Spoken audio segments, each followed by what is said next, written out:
네, 이렇게 좋은 자리에 불러주셔서 고맙습니다. 아주 이 강연 장소가 정말 멋있네요.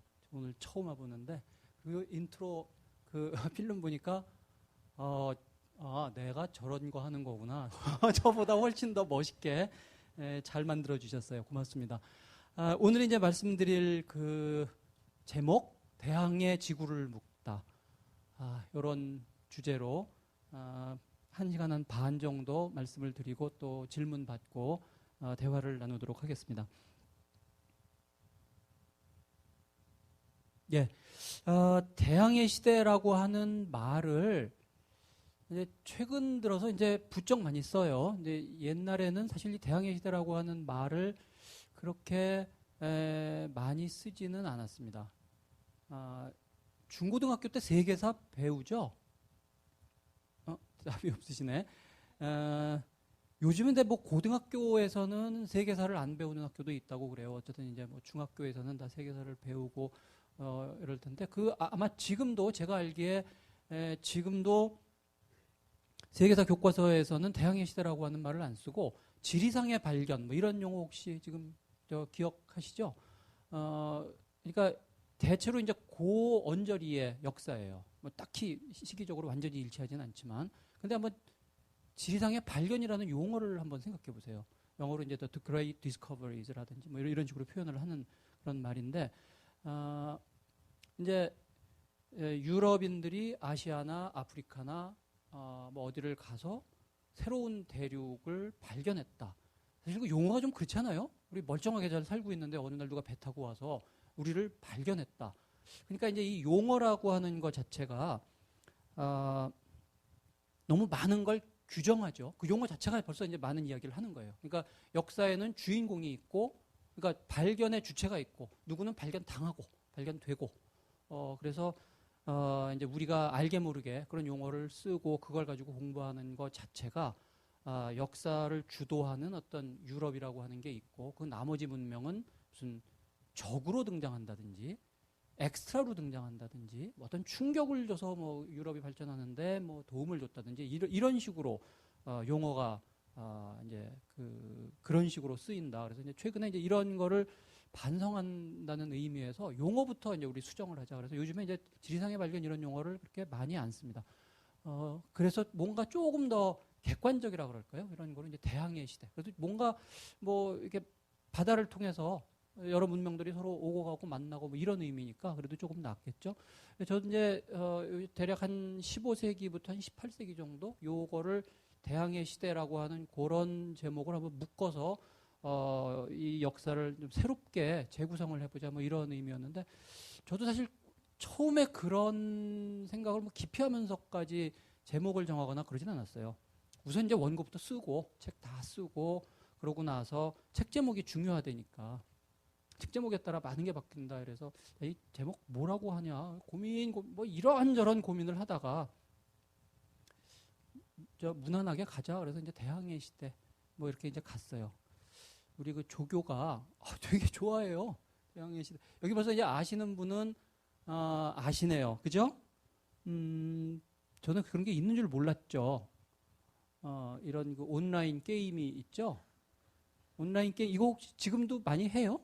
저는 아직 이거 안 해봐가지고 잘 모르겠는데, 그래서 이제 책 제목을 대항해 시대로 가자 그랬더니 우리 조교가 하는 말이 이거 온라인 게임 매뉴얼인 줄 알고 샀다가 반품 들어올 거라고. 뭐 그러지는 않아요. 그래서 오늘 이 얘기하는 거 아니에요. 위에 이 온라인 이거 아니고 밑에 대항해 시대 책에 관한 이야기예요. 근데 이게 이 대항해 시대라고 하는 책이 이제 오늘 말씀드릴 거에 중요한 저서죠, 이제. 저기 위에 썼습니다만 저게 일종의 이제 모본이에요. 저거를 먼저 쓰고, 이런 이야기 해도 되나 모르겠다. 처음에 서울대학교 출판부에서 저 책 500부 찍었어요. 그리고 저걸 누가 사? 그래가지고 이제 300부를 제가 샀어요. 친구 다 이제 주고. 그리고 저런 책을 누가 보랴 싶어가지고 일반인들을 위해서 조금 쉽게 접근하고, 일반인들이 역사에 대해서 관심이 있다 그래서 무슨 전문 저서를 본다든지 논문을 본다든지 이러진 않을 거 아니에요. 그래서 이제 조금 쉽게 접근할 수 있도록 책을 하나 쓰자. 그래서 쓴 게 이제 저 문명과 바다라고 하는 책입니다. 어떻게 된 게 문명과 바다보다 저 대항해 시대가 더 많이 팔린 것 같아요.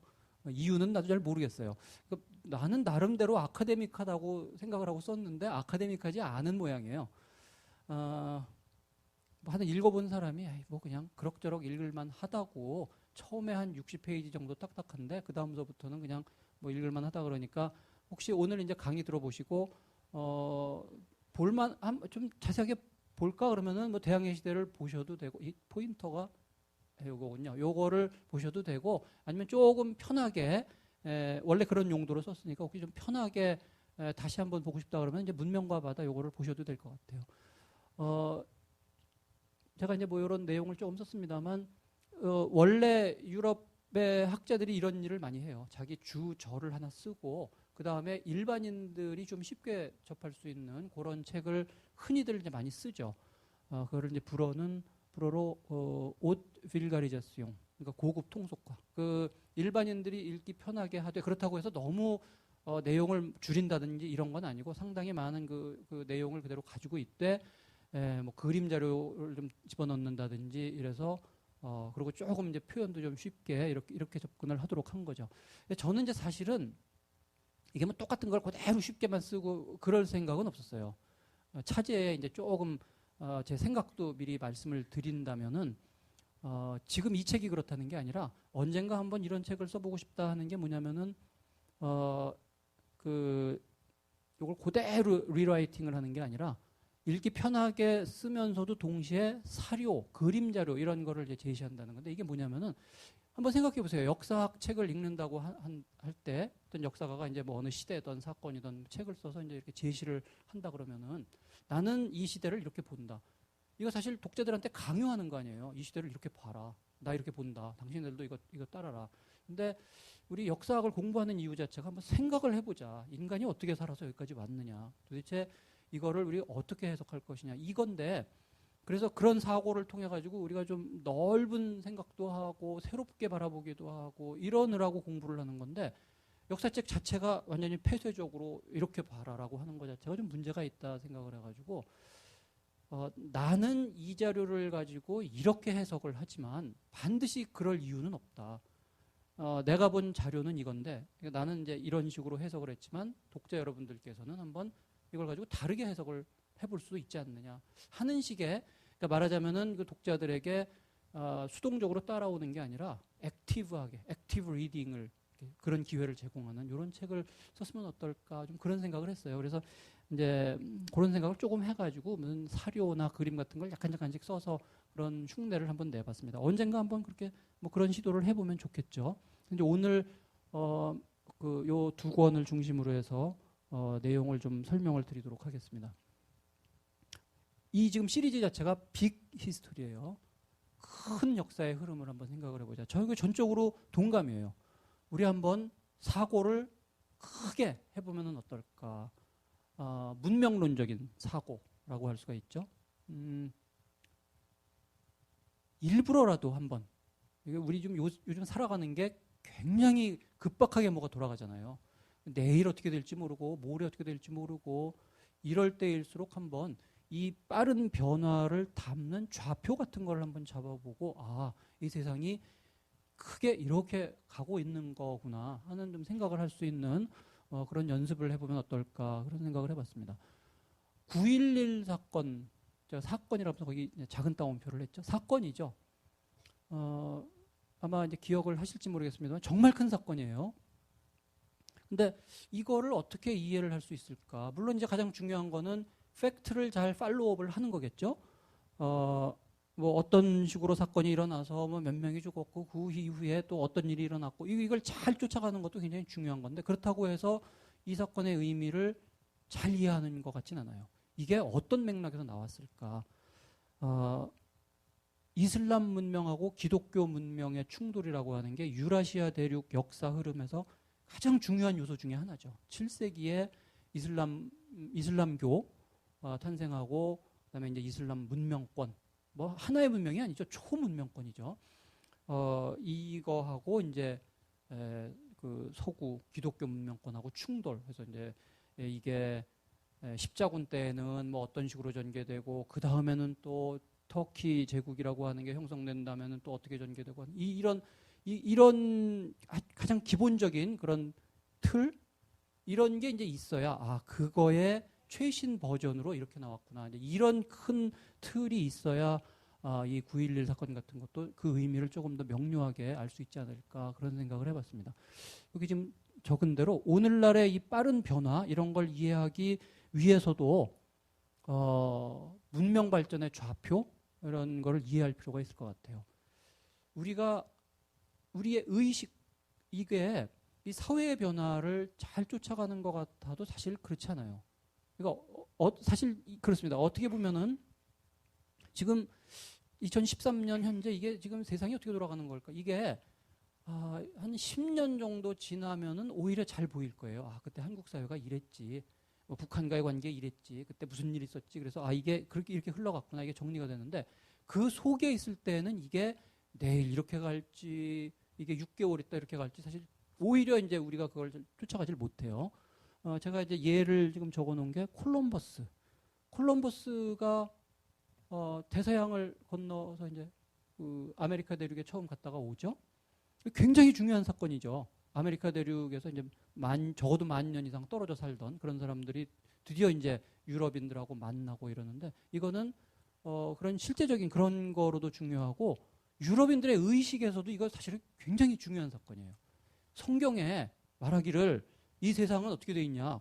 큰 대양, 오션이라고 하는 대양이 있고 그 안에 우리가 살아가는 세계, 유럽, 아시아, 아프리카 이게 있고 그게 노아의 후손이 아들이 셋인데 노아의 홍수 때 다 사람들이 죽죠. 그래서 그 후손이 각자 이 아시아, 아프리카, 유럽 이렇게 받아가지고 그 아들들이 그 후손이 오늘날 이렇게 살아간다. 이게 이 세상이다. 이렇게 설명을 해왔는데 아니 그 오션을 넘어서 어딘가 갔더니 또 다른 대륙이 있고 거기에 사람이 있고 이거 자체가 그러면 이 지구를 바라보고 이 세계를 바라보는 시각 자체가 완전히 바뀌어야 되는 거 아니에요. 사실은 유럽인들의 그 의식 세계에 굉장히 큰 충격을 가하는 그런 사건이에요. 저기는 그러면은 어떤 사람이지? 저거 사람인가? 그러면은 하느님이 인간을 2번 창조하셨나? 뭐 하는 굉장히 복잡한 신학적 논증이 막 16세기에 벌어지고 이래요. 제가 이제 이 말씀을 드리는 게 뭐냐면은 그렇게 결과적으로는 아주 큰 그런 사건이 일어났는데 정작 그 시대 콜럼버스가 아메리카 대륙을 갔다 온 그 언저리에는 이 사건에 대해서 그 의미를 사람들이 잘 몰라요. 일반인들도 잘 모르고 어떤 이탈리아 출신의 어느 뱃사람이 배 타고 어디 먼 데 가서 뭐 어느 섬을 보고 왔더라 뭐 이런 정도로 이제 파악을 하는 거죠. 일반인들만 그런 게 아니라 지식인들도 마찬가지예요. 지식인들 뭐 그 동시대인이 예컨대 마키아벨리 같은 시대 사람이거든요. 마키아벨리의 책에 아메리카 콜럼버스는 한 번도 안 나와요. 뭐 귀찌아르디니니 뭐 당대 그런 지식인들도 지금 이 사건의 의미를 모르는 거예요. 그래서 이게 또 다른 대륙이 있었고 거기에 사람이 살고 있고 그래서 이게 연결이 되고 한다는 그 사실 자체가 사람들이 이제 그런 의미를 잘 파악하게 되기까지 100년의 시간이 걸려요. 이런 식으로 우리가 한번 이 세상이 어떤 식으로 이렇게 돌아가고 있는 건가 이런 큰 틀을 잡아서 이해해보는 그런 빅히스토리적인 그런 사고가 필요하다는 말씀을 먼저 드리고요. 그래서 어떻게 보면은 우리가 이제 늘 습관적으로 이렇게 생각하는 그 사고를 한번 이렇게 바꿔볼 필요가 있다는 건데 지금 이제 계속 매크로하게 크게 한번 시각을 잡아보자. 이것도 굉장히 중요할 것 같고요. 또 어떻게 보면은 반대로 아주 작고 미세한 그런 시각도 필요할지 모르겠어요. 우리 그 bird's eye view 이 사진 먼저 한번 볼까요? 조감이라 그러죠. 새가 쭉 날아가면서 이 숲이 이렇게 생겼구나. 우리가 살아가는 이 세계가 이렇게 생겼구나. 큰 거를 바라보는 그런 시각도 필요할 테고요. 어떻게 보면은 worm's eye view 뭐 충감이라고 하는 말이 있는지 모르겠어요. 이 벌레의 시각. 벌레가 이렇게 바라보는 정말 미세한, 아주 마이크로한 그런 세계. 요 세계에서 이 큰 힘들이 어떻게 만나서 어떤 식으로 지금 돌아가는가, 요거를 보는 것도 어떻게 보면 굉장히 중요한 것일 수도 있고요. 그러니까 뭐 이상적으로 이야기한다면은 우리가 망원경도 가지고 있고 현미경도 가지고 있고 그런 거로 큰 것도 읽어내고 미세한 것도 읽어내고 뭐 그러면 좋겠죠. 지금 제가 이제 이 사진을 가지고 온 거는 벌레들은 세상을 어떻게 볼까? 이게 생물학에서 이렇게 이야기하는 게 맞는지 잘 모르겠습니다만 뭐 흔히 그렇게 이야기를 하나 봐요. 지금 이게 똑같은 꽃이에요. 이게 요거는 왼쪽은 사람이 보는 꽃, 오른쪽이 보는 건 벌레가 보는 꽃. 요것도 이제 요거는 똑같은 건데 왼쪽은 사람, 오른쪽은 벌레가 보는 그런 꽃이라 그래요. 근데 벌레가 이렇게 보는지 어떻게 알아요? 그러니까 이제 뭐 생물학자들이 그 곤충의 눈의 구조가 이렇게 생겼고 빛은 어떻게 뭐는 어떻게 받아들이고 뭐 이런 식의 이제 설명을 그대로 이제 배워서 카메라 앞에 그 필터라든지 뭐 이런 거를 이제 잘 조정을 해서 요게 아마 벌레의 눈의 구조와 가장 비슷할 것이다. 이렇게 조정을 해놓고 이제 사진을 찍어본 거죠. 그래서 봤더니 사람이 보는 꽃하고 벌레가 보는 꽃하고 굉장히 다르죠. 벌레들이 볼 때는 꽃에 뭐 굉장히 강력한 메시지가 있어요. 우리가 그냥 사람이 볼 때는 노란 꽃, 가을의 예쁜 정서 뭐 이러고 있는데 벌레가 볼 때는 이제 전혀 다르죠. 사실 꽃이라고 하는 게 이게 원래 사람을 타겟으로 해서 피는 게 아니잖아요. 벌레들 보고 빨리 오라는 거죠. 그러니까 사람의 시각으로 볼 때는 이게 뭐 아름다운 우리의 정서 뭐 이러고 있는데 사실 원래의 그 세계, 벌레의 그 세계 속에 들어가서 보면 이건 생존 경쟁이고 아우성을 치고 있는 거예요. 여기 빨리 오라고. 뭐 이런 식으로 좀 우리가 습관적인 그런 방식이 아니라 좀 사고를 바꿔서 이렇게 들여다보면은 이게 이게 다른 방식으로 뭔가가 돌아가고 있구나 이런 거를 알 수 있을 것 같습니다. 그래서 한번 우리 크게도 생각을 해보고 작게도 생각을 해보고 육지의 어떤 그런 시각에서도 역사를 바라보고 바다의 시각에서도 한번 역사를 바라보고 이런 생각을 해봤어요. 다양한 시각이 필요하다. 그러면 글쎄 뭐 그렇게 본다면은 그림이 좀 징그럽네요. 근데 이렇게 해놓으니까 이게 스파이더 거미처럼 아예 그냥 여러 개의 눈을 가지고 있어가지고 여러 개를 우리가 봐야 되는 이런 거 아닌가 뭐 이런 생각도 한번 해봤어요. 이게 맞는 그 시각인지 잘 모르겠습니다. 그래서 오늘은 이제 마이크로한 것보다는 좀 매크로한 그런 이야기를 해보도록 하겠습니다. 문명 이야기를 좀 할게요. 문명이라고 하는 거 이게 특징이 뭐냐면은 한 번 문명이 성립이 되면은 굉장히 오랜 시간 동안 지속이 돼요. 그 중고등학교 때 세계사 배울 때 딴 건 다 잊어버렸어도 꼭 안 잊어먹는 게 뭐 세계 고대 4대 문명 이런 거 있었죠? 그런 거 아마 지금도 기억을 하실 거예요. 뭐 있죠? 황하 문명권 있고 인도 그 다음에 메소포타미아, 나일강 보통 이제 이런 이야기 하죠.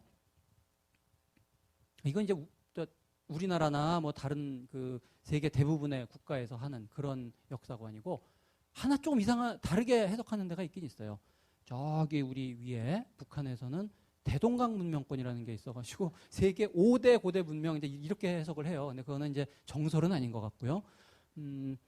그 지역에 이제 고대에서부터 문명이 성립이 돼가지고 굉장히 장구한 시간 동안 이제 지속이 되는 거죠. 그 중에서 이집트 같은 경우에는 이제 단절이 됐죠.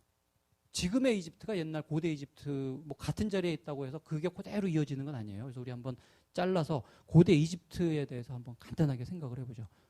고대 이집트가 형성이 돼서 그러니까 문명이 형성됐다는 거는 뭐 파라오 체제, 뭐 그래서 도시가 생겨나고 도시가 중심이 돼서 여러 지역을 이렇게 그 통제하고 법이 생겨나고 문자가 생겨나고 뭐 이제 이러면 이제 문명이 성립됐다고 이야기를 하는데 그래서 쭉 지속이 되다가 언제 고대 이집트 문명이 끝나냐면은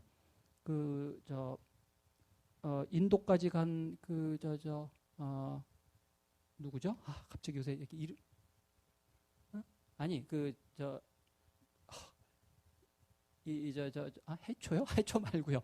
그 마케도니아에서 출발해가지고 인도까지 정복해 들어간 그 알렉산더라고 하는 말이 이게 이렇게 생각이 안 나다니. 알렉산더가 인도 들어가기 전에 이집트에 먼저 들어가서 이 고대 이집트 문명을 종식시켜요. 자기가 파라오라고 하는 이런 주장을 하고 이러는데, 그래서 이 알렉산더 대왕 그때까지가 이제 고대 이집트 문명의 존속 기간 이렇게 이야기를 하는데, 제가 이제 질문을 드리고 싶은 게, 그렇게 해서 처음에 문명이 형성이 돼서 알렉산더 대왕에 이르기까지의 그때까지 고대 이집트 문명의 존속 기간이 어느 정도 될 것 같아요? 몇 년 정도 지속된 문명 같아요? 앞에 계신 분 몇 년 정도일 것 같아요? 뭐 그냥 4, 5천 년. 그 옆에 분은 1,000년. 이거 뭐 배팅하는 것 같아요? 그죠? 그 옆에 분은 뭐 한 김에 2,000년, 2,000년, 1,000년, 4, 5천 년. 이 세 분은 고등학교 때 시험 봐서 찍으면 다 틀렸죠. 이게 따라줘야 되는데, 이게 탁 찍으면 그냥 맞아줘야 되는데 3,000년이라고 보통 이야기를 해요. 어떻게 이렇게 다 피해갔죠? 3,000년이라 한 번 문명이 형성이 돼서 1왕조, 2왕조, 3왕조 뭐 카운트를 어떻게 하느냐에 따라 약간 다르지만 33왕조인가 뭐 이렇게 지속이 돼요. 3,000년이라고 하는 시간을 한번 생각을 해보세요. 거꾸로 이집트가 이제 그래서 몰락해서 그때서부터 로마 시대에서부터 시간이 쭉 흘러서 지금까지가 2,500년이에요. 그러니까 로마 시대 때부터 지금까지에서 지금부터 500년 더 시간이 흐르면 그게 3,000년이에요. 3,000년이 보통 기간이 아니죠. 우리 그 역사 교과서에서 뭐 한 몇 줄로 이렇게 설명하는 이렇게 뭐 저 피라미드 사진 하나 떡 있고 한 그게 사실은 3,000년이나 지속된 문명이에요. 한 번 문명이 성립이 되면은 정말 오랜 기간 지속이 됩니다. 이 장구한 기간 존속하는 그 문명, 여러 문명, 그 문명과 문명 사이의 관계가 어떨까? 그걸 한번 보죠. 물론 이제 교류를 하죠.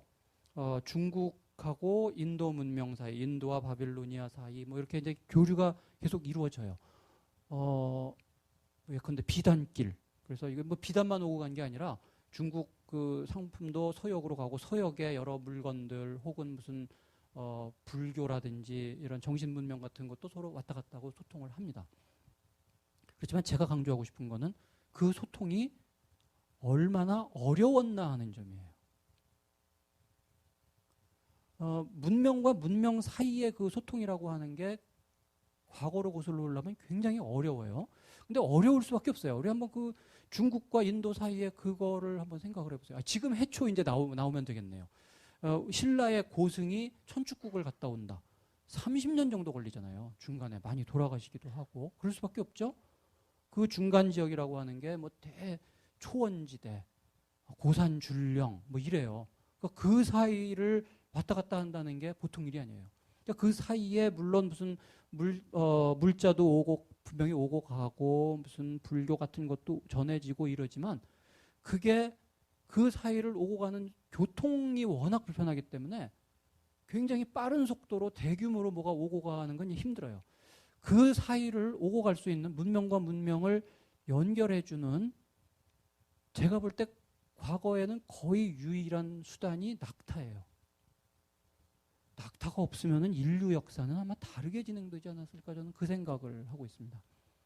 물론 이제 뭐 말도 있고 뭐 다른 거 있죠. 그런데 그거는 좀 의미가 달라요.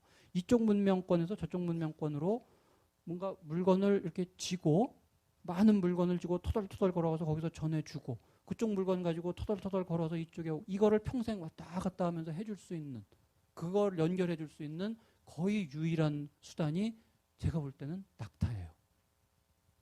이 낙타를 연구한 사람이 책을 한 권 썼는데 낙타 가지고 역사 속의 낙타 이거 가지고 책을 한 권 썼어요. 사실 제가 이거 낙타 가지고도 한 2시간 얘기할 수 있을 것 같아요. 낙타는 도대체 말란 김에 그러면 딱 하나만 퀴즈 한번 더 보고 낙타의 원산지가 어디죠? 낙타의 원산지? 원래 어디에 살던 동물이에요? 오늘날의 나라로 치면 보통 사지선다가 편하죠? 1번 이집트, 2번 사우디아라비아, 3번 미국, 4번 프랑스, 5번 소말리아. 한번 찍어보세요. 1번. 1번이 어디였죠? 이집트. 그 뒤에 분은 사우디아라비아. 그 뒤에 분은 사우디아라비아. 답을 알면 놀랄 거예요. 미국이에요. 미국이 원산지예요. 이상하죠? 한 만 몇천 년 전만 하더라도 북아메리카가 대형 동물들의 천국이라 그래요. 거의 오늘날 그 아프리카 세렝게티 거기처럼 수많은 동물이 있었는데 요게 이제 다 멸종을 해요. 그게 아마 고생물학의 굉장히 큰 그 미스테리 중에 하나라고 그러죠. 지구 기온이 올라가면은 바닷물이 올라가죠. 해수면이 막 상승하죠. 반대로 추워지면 바닷물이 내려가요. 해수면이 막 내려가. 그래서 소위 말하는 소빙하기 뭐 이럴 때 바닷물이 이렇게 쭉 내려가서 그렇게 되니까 이제 오늘날 우리가 베링 해협이라고 부르는 그곳이 바다가 아니라 육지가 드러나서 이제 이 아시아하고 아메리카가 연결됐던 때가 상당히 오래 지속됐어요. 그때 아메리카의 동물들이 많이 아시아 쪽으로 들어옵니다. 뭐 말도 들어오고 낙타도 들어오고 그러고 나서 여기서 이제 진화를 한 거죠.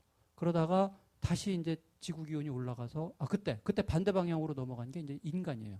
우리가 보통 인디언이라고 부르는 그 사람들이 그때 들어가서 저 북아메리카에서부터 쭉 남쪽으로 이렇게 쭉 내려왔다는 게 이제 정설이죠. 그러고 나서 다시 지구 기온이 올라가고 해수면이 이렇게 올라가서 이제 단절이 된 거예요. 그때 이제 이 아시아로 들어온 이쪽으로 들어온 그 낙타가 저 나름대로 살겠다고 진화한 게 이제 이런 거죠. 하여튼 여기 들어와 보니까 호랑이도 있고 뭐 하여튼 자기를 잡아먹는 동물들이 워낙 많으니까 참 나 살기도 힘들지만 나 잡아먹는 놈들도 진짜 못 올 만한 그런 험한 곳에 들어가서 거기서 이제 사는 그런 식으로 나름대로 이제 살 방법을 찾은 거예요. 물 없어도 오랫동안 버티고 막 가시도다나 이런 것도 그냥 먹어도 되고 심지어는 소금물도 먹어도 지가 알아서 다 이렇게 처리를 하고 물 한 번 이렇게 만나면은 쫙 빨아들여서 그냥 언제 또 물 만날지 모르니까 다른 동물들이 그렇게 먹으면 죽는다 그래요. 적혈구 다 파괴되고 뭐 그런 식의 이제 살 방법을 찾았는데 요거를 인간이 이용해서 수송수단으로 삼은 거죠. 이제 이게 좀 이 이야기가 너무 길었네요. 낙타 이야기를 왜 이렇게 오래 했을까? 근데 이제 이 낙타가 문명과 문명을 연결해주는 굉장히 중요한 수송수단이라고 할 때 역사가들이 당연히 질문을 던지겠죠. 어느 정도의 수송 능력을 가졌을까? 이게 이제 역사시대의 동물하고 또 지금 동물하고 많이 틀리고 이러니까 17세기의 소 같은 거 보면 놀랄 거예요. 굉장히 작아요. 아마 역사시대의 그 낙타가 지금보다 좀 작았든지 어쨌든지 보통 하여튼 추론을 하는 게 대충 요 정도입니다. 단복 낙타. 그러니까 사하라 사막 같은 데 살고 있는 그 단복 낙타가 짐을 질 수 있는 그 양이 50kg. 50kg의 짐을 지고 하루에 10시간을 걸어서 35km에서 40km 정도를 건넌대요. 한 마리가 50kg니까 1톤의 짐을 지고 건너가려면 20마리. 20마리의 낙타가 있어야 20마리가 있어야 1톤을 이제 이렇게 그거를 10주 동안 이렇게 여행을 해서 이제 사하라 사막을 넘어서 지중해까지 가는 거죠. 이 낙타 대상 캐러반이라고 하는 게 글쎄 뭐 몇 마리까지 가는지 모르겠어요. 300마리라고 한번 쳐봐요. 300마리의 낙타가 짐을 지고 쫙 사하라 사막을 건너는 걸 보면 정말 장관일 것 같아요. 그 장관을 이루는 그 300마리의 낙타가 지고 가는 짐을 계산을 해보면 20마리가 1톤이니까 15톤이죠. 15톤이에요. 15톤의 짐이 많은가요? 제가 옆에 이거 사진 딱 가지고 왔잖아요. 이사박사. 우리 시내 보면 가끔 이런 이삿짐 센터 이거 가죠? 이게 15톤 트럭이에요. 요거 하나 실는 게 낙타 300마리예요. 그러니까 참 별거 없죠. 그런 걸 보면은. 그러니까 이제 이런 정도의 교통수단, 이런 걸 가지고는 문명과 문명 사이가 서로 활발하게 뭐 대규모로 짐이 오고 가고 이게 불가능하다는 거죠. 그러니까 우리가 지구화, 뭐 세계화 뭐 이렇게 이야기를 하는데 아주 가장 기본적으로 수송수단이 웬만큼 확보가 되지 않으면은 지구와 세계와 이런 거 힘들어요. 그러니까 요는 요게 지금 그 이제 단복 낙타 그 그림 얘는 뭔가요? 라마라고도 부르고 야마라고도 부르는 요게 이제 그 안데스 산맥에 있죠. 그러니까 그 저 북아메리카 그쪽에 낙타의 조상 중에 사촌 정도 되는 애가 그 이제 저 멸종당하기 전에 남쪽으로 쭉 내려와서 약간 다르게 진화한 게 요거라 그래요. 이 생긴 게 아닌 게 아니라 조금 낙타 필이 좀 나죠.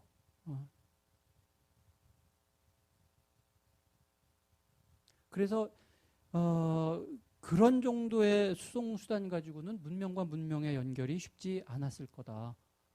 그래서 하여튼 결과적으로는 바닷길이 열린 이후에야 문명 간의 교류가 활발해지고 대규모화됩니다. 15세기예요. 지금부터 약 500년 전이죠. 500년 전에 이제 바닷길이 본격적으로 열립니다. 15세기에 바닷길이 열린 거 그러면 이제 우리 뭐 쉽게 생각할 수 있는 게 우선 아까 말씀드린 콜럼버스가 있어요. 그리고 마젤란도 있고 정화는 조금 이따 이제 말씀드릴게요.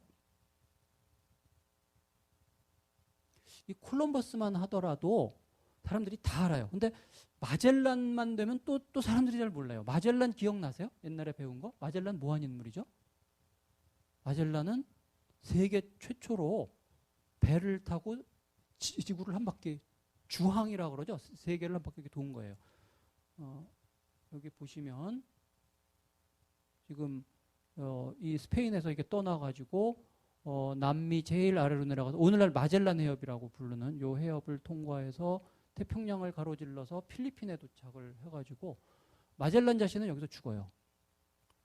그런데 그 부하들이 남은 인원을 끌고 계속 항해를 해서 이제 3년 만에 돌아와서 지구를 한 바퀴 돈 거죠. 이게 지금 여기 적혀 있는 것처럼 1519년에 떠나서 1522년에 돌아옵니다. 그러니까 지구를 한 바퀴 도는데 3년이 걸린 거죠. 자, 우리 한번 또 숫자를 가지고 한번 생각을 해보죠. 콜럼버스의 해는 1492년. 마젤란 선단이 귀환한 해는 1522년. 이 두 가지 숫자를 가지고 뭔가 의미 있는 그런 이야기를 한번 만들어 보실 수 있어요? 이 두 가지 숫자를 가지고. 왜 그 역사 시간에 보면 역사 선생님들이 야, 그 연도는 그렇게 중요하지 않다. 굳이 외우려고 하지 마라. 이런 말씀 참 많이 하시는데 꼭 그런 건 아니에요. 잘 그거를 숫자를 이용하면은 아주 흥미있고 재미있는 그런 그 이야기들을 만들어낼 수가 있어요. 이건 제가 그냥 말씀드릴게요. 일단 빼보세요. 30년이죠. 30년의 의미가 뭘까요? 한 사람의 생애에서 30년은 참 길어요.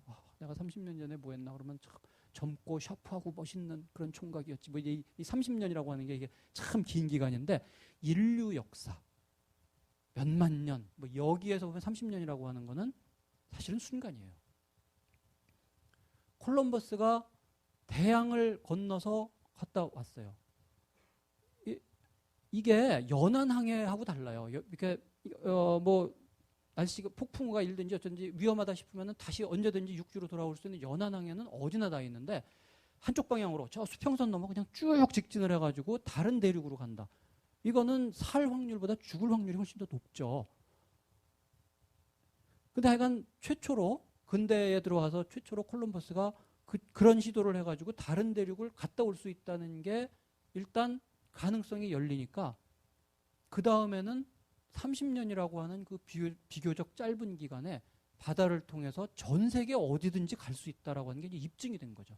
그러니까 첫 돌파가 가장 중요한 것 같아요. 처음 한번 이제 돌파가 이루어지니까 드디어는 이제 바다가 여태까지는 이게 인류가 서로 만나는데 어떤 장애, 장벽 이런 역할을 했는데 이제 거꾸로 장벽이 아니라 교량, 어쩌면은 고속도로 이런 역할을 해요.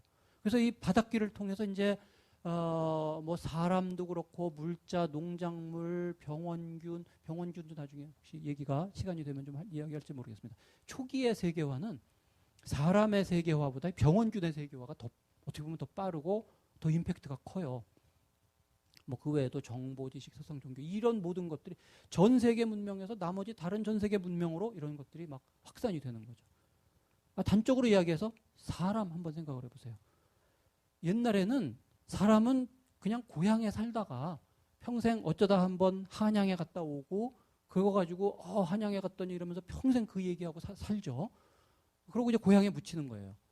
이랬는데 이제 근대 세계에 들어오면은 화교라든지 아프리카 노예라든지 이제는 이쪽 대륙에서 저쪽 대륙으로 이 사람 자신이 전 세계로 이제 막 굉장히 빠른 속도로 퍼져 나가는 거죠. 이렇게 이제 바닷길이 열리고 나서 그 다음에 가서야 세계 문명들이 서로 만나고 서로 교류하고 뭔가 왔다 갔다 하고 이렇게 되면 이제 그 이전의 역사는 물론 교류가 있긴 있지만 비교적 독립적으로 중국은 중국사가 돌아가고 아메리카 인디언은 아메리카 인디언의 역사가 돌아가고 유럽은 유럽의 역사가 돌아가고 이 상호 영향이 비교적 적었는데 이제부터는 어떤 방식으로든지 서로 굉장히 긴밀하게 영향을 주고받으며 이 역사가 함께 간다는 점에서 진정한 의미의 세계사가 이때부터 시작되었다라고 해도 과언이 아닙니다. 그러면 이제 그 다음에 제기되는 문제가 이럴 것 같아요. 이 바다가 중요하다라고 그러는데 어떤 바다가 중요한 거냐? 지금은 이제 21세기는 명백하게 태평양의 시대로 접어든 것 같아요. 한중일 있고 미국 있고 캐나다 있고 이 되게 중요한 경제, 정치, 군사적인 그 대파워가 지금 요 태평양 주변에 포진해 있고 물동량으로 보나 뭐로 보나 이제 태평양의 시대로 완연히 이제 바뀌었죠.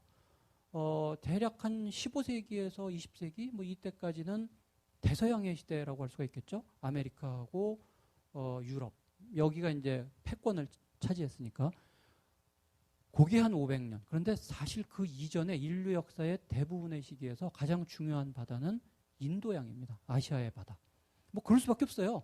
요 인도양 주변에 중요한 문명권들이 다 있어요. 뭐 인도를 비롯해서 중국, 그 다음에 동남아시아, 아랍권, 동아프리카, 그 다음에 이제 한국, 일본. 여기도 아마 이제 뭐 과거로 거슬러 올라가면은 뭐 장보고의 시대 뭐 이때 뭐 이렇게 올라갈수록 아마도 활발하게 거기 참여를 했었겠죠.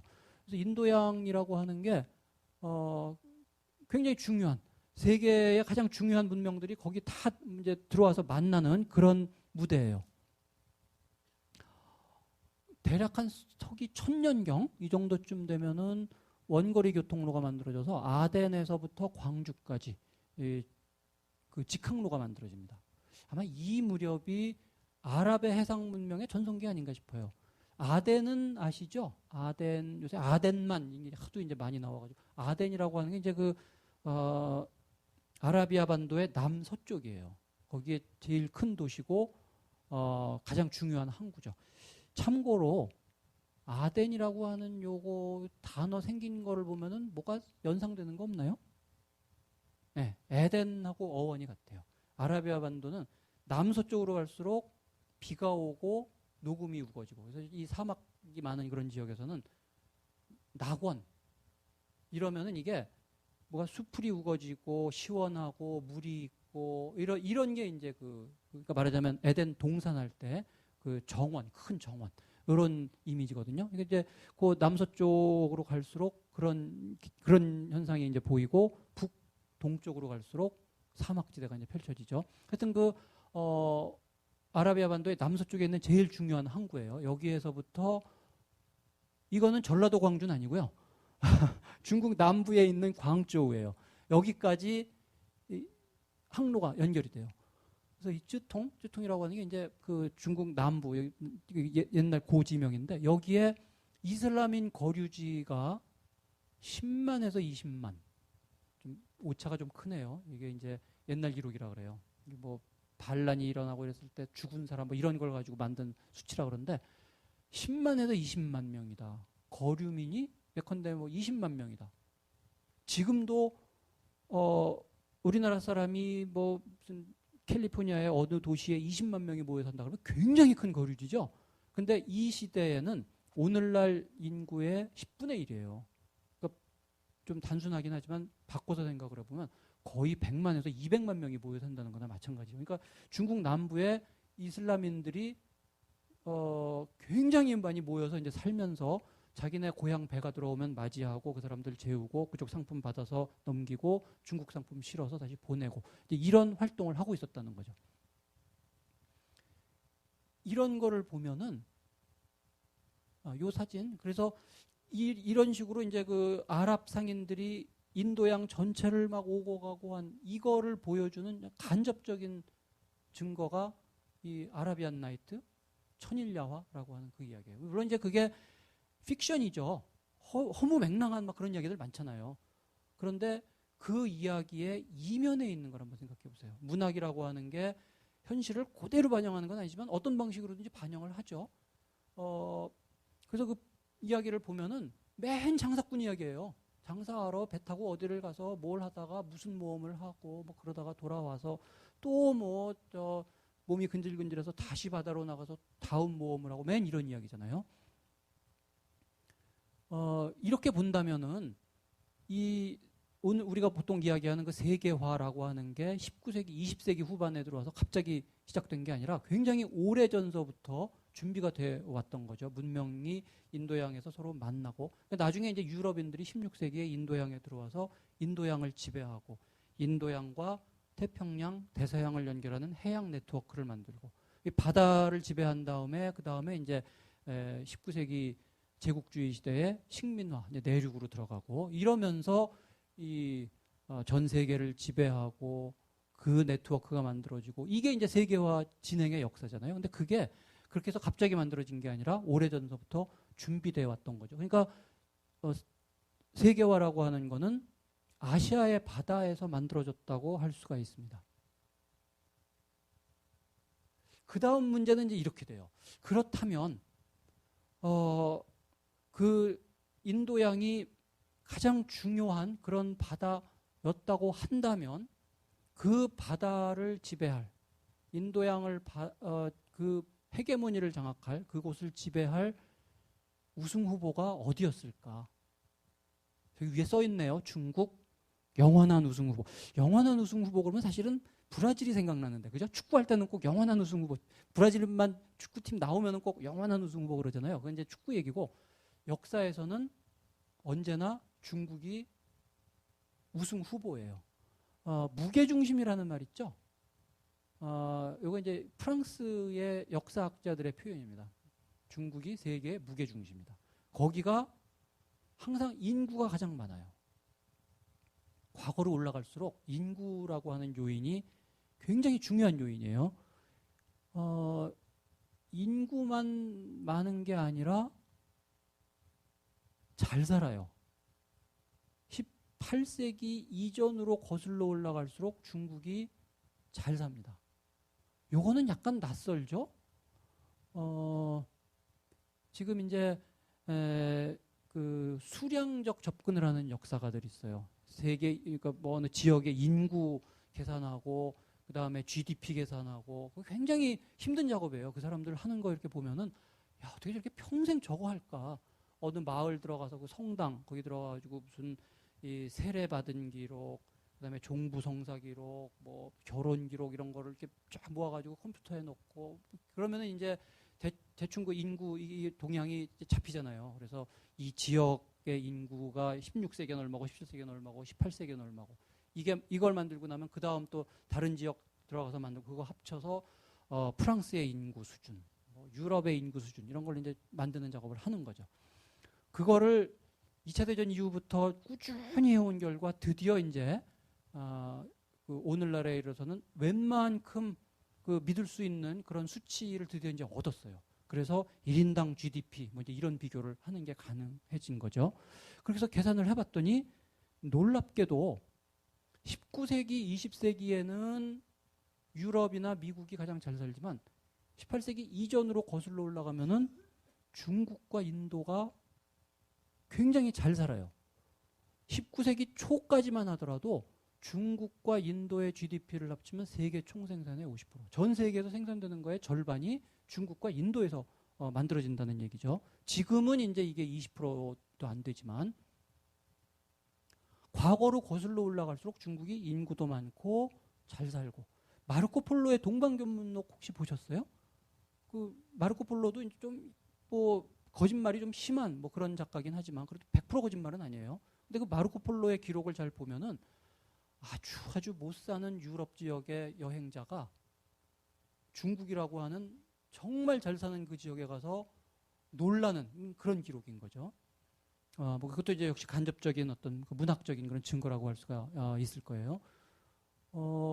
그러면 이건 뭐냐? 1800년에서 2000년 이거는 우리가 뭐 모택동 이야기 무슨 아니면 펄벅의 그런 소설 같은 거 보면은 중국 사람들 너무너무 못 살아가지고 먹을 거 없어가지고 왜 먹을 거 없어서 흙에다가 뭐 섞어가지고 먹고 막 이러잖아요. 그건 뭐냐? 그러니까 이제 이런 거 주장하는 학자들은 1800년에서 2000년, 요 200년이 중국이 세계 역사에서 헤게모니를 놓쳤던 거의 얼마 안 되는 기간이다. 이렇게 이야기를 해요. 그러면서 이제 뭐라고 이야기를 하냐면, 캘리포니아 스쿨, 캘리포니아에 있는 뭐 UC 계열 있죠? 버클리라든지 무슨 뭐 이런 쪽의 학자들이 이런 UCLA 뭐 이런 쪽에 있는 이제 사회학자, 경제학자, 역사학자들이 이런 주장을 많이 한다 그래서 이제 캘리포니아 스쿨 이렇게 따로 부르는데 이런 사람들이 이제 그 책에서 이제 뭐 이런 주장을 하면서 또 뭐라고 이야기를 했냐면은 여기 1990년대에 제가 본 책이에요. 21세기가 되면 중국이 다시 세계 1위로 부상한다. 그런데 그거는 뭐 비정상, 뭐 예외적인 현상 이런 게 아니라 원래의 역사의 정상성으로 되돌아가는 거다. 뭐 이런 식으로 이야기를 읽은 게 제 기억이 나거든요. 1990년대 제가 그거 보면서 야 문제의식은 알겠는데 이거 좀 뻥 같다. 중국이 어떻게 세계 1위의 경제대국이 돼. 그랬는데 웬걸? 실제 그렇게 되고 있죠. 지금 이제 뭐 거의 기정사실이에요. 총량으로 보면 1인당 GDP로 보면 뭐 아직도 많이 갈 길이 멀지만 1900 한 몇 년 안 있으면은 총량으로 보면은 중국이 세계 1위의 경제대국 지금 뭐 일본을 이제 따라잡았고 미국을 따라잡을 것 같아요. 그렇게 돼 가더라고요. 하여튼 이제 그 중국이라고 하는 게 지금 이제 요 19세기, 20세기 요 때만 예외적으로 어떤 헤게모니를 놓쳤고 그 이전으로 갈수록 굉장히 중요한 가장 잘 살고 파워가 있는 그런 문명권이었다. 그리고 이 중국 문명이 이 가장 중요한 해양 무대, 인도양을 지배할 그런 가능성을 가지고 있었다. 이게 제가 이제 우선 여기까지 해서 말씀드리는 바예요. 중국이 그렇게 잘 살았다 하는 것도 약간 이상할지 모르겠습니다만 중국이 해상 강국이었다 하는 것도 조금 이상할지 모르겠어요. 우리는 중국사 이런 걸 생각하면서 우리도 모르게 너무 육상 강국, 육상 세력 이렇게만 생각하려는 경향이 있어요. 근데 사실은 모든 제국이 그렇습니다. 제국의 역사는 설사 육상 강국으로 출발을 하더라도 어느 정도 단계에 들어가면은 바다로 팽창을 하지 않을 수가 없어요. 모든 제국들이 다 그런 면모를 보입니다. 뭐 저쪽에 그 무굴 제국도 그렇고 페르시아도 그렇고 로마 제국 같은 경우는 아주 전형적이죠. 이게 로마 제국의 지도거든요. 학생들한테 이 지도를 보여주고 로마 제국의 판도를 한번 이렇게 동그라미를 쳐봐 그러면은 되게 이렇게 동그라미를 이렇게 쳐요. 그렇게 그리면 안 되고요. 유럽 그 지역하고 아프리카 북부를 합쳐서 이게 로마 제국의 판도예요. 그러니까 로마 제국의 중심부에는 지중해가 있어요. 마레 노스트룸, 우리의 바다. 이 지중해가 그래서 곡물도 이동하고 병력도 이동하고 어떻게 보면은 물론 이제 육상 제국의 면모가 굉장히 강하죠. 그런데 사실은 해양 제국의 면모를 동시에 굉장히 강하게 가지고 있는 게 로마 제국입니다. 중국도 마찬가지예요. 중국도 고대에서부터 전통적으로 그 해상력 굉장히 강해요. 중국의 해양력이 굉장히 강했다라고 하는 거를 보여주는 중요한 그런 사례가 정화의 원정입니다. 정화는 요새 이제 정화 이야기 많이 들어보셨죠? 잘 못 들어보셨어요? 제가 이제 말씀을 드릴게요. 명나라 초예요. 명나라 때에 그 황제가 이제 환관이에요. 정화는 우리 환관 그러면은 뭔가 또 그 정해진 이미지가 있어요. 어딘지 부실하신 분.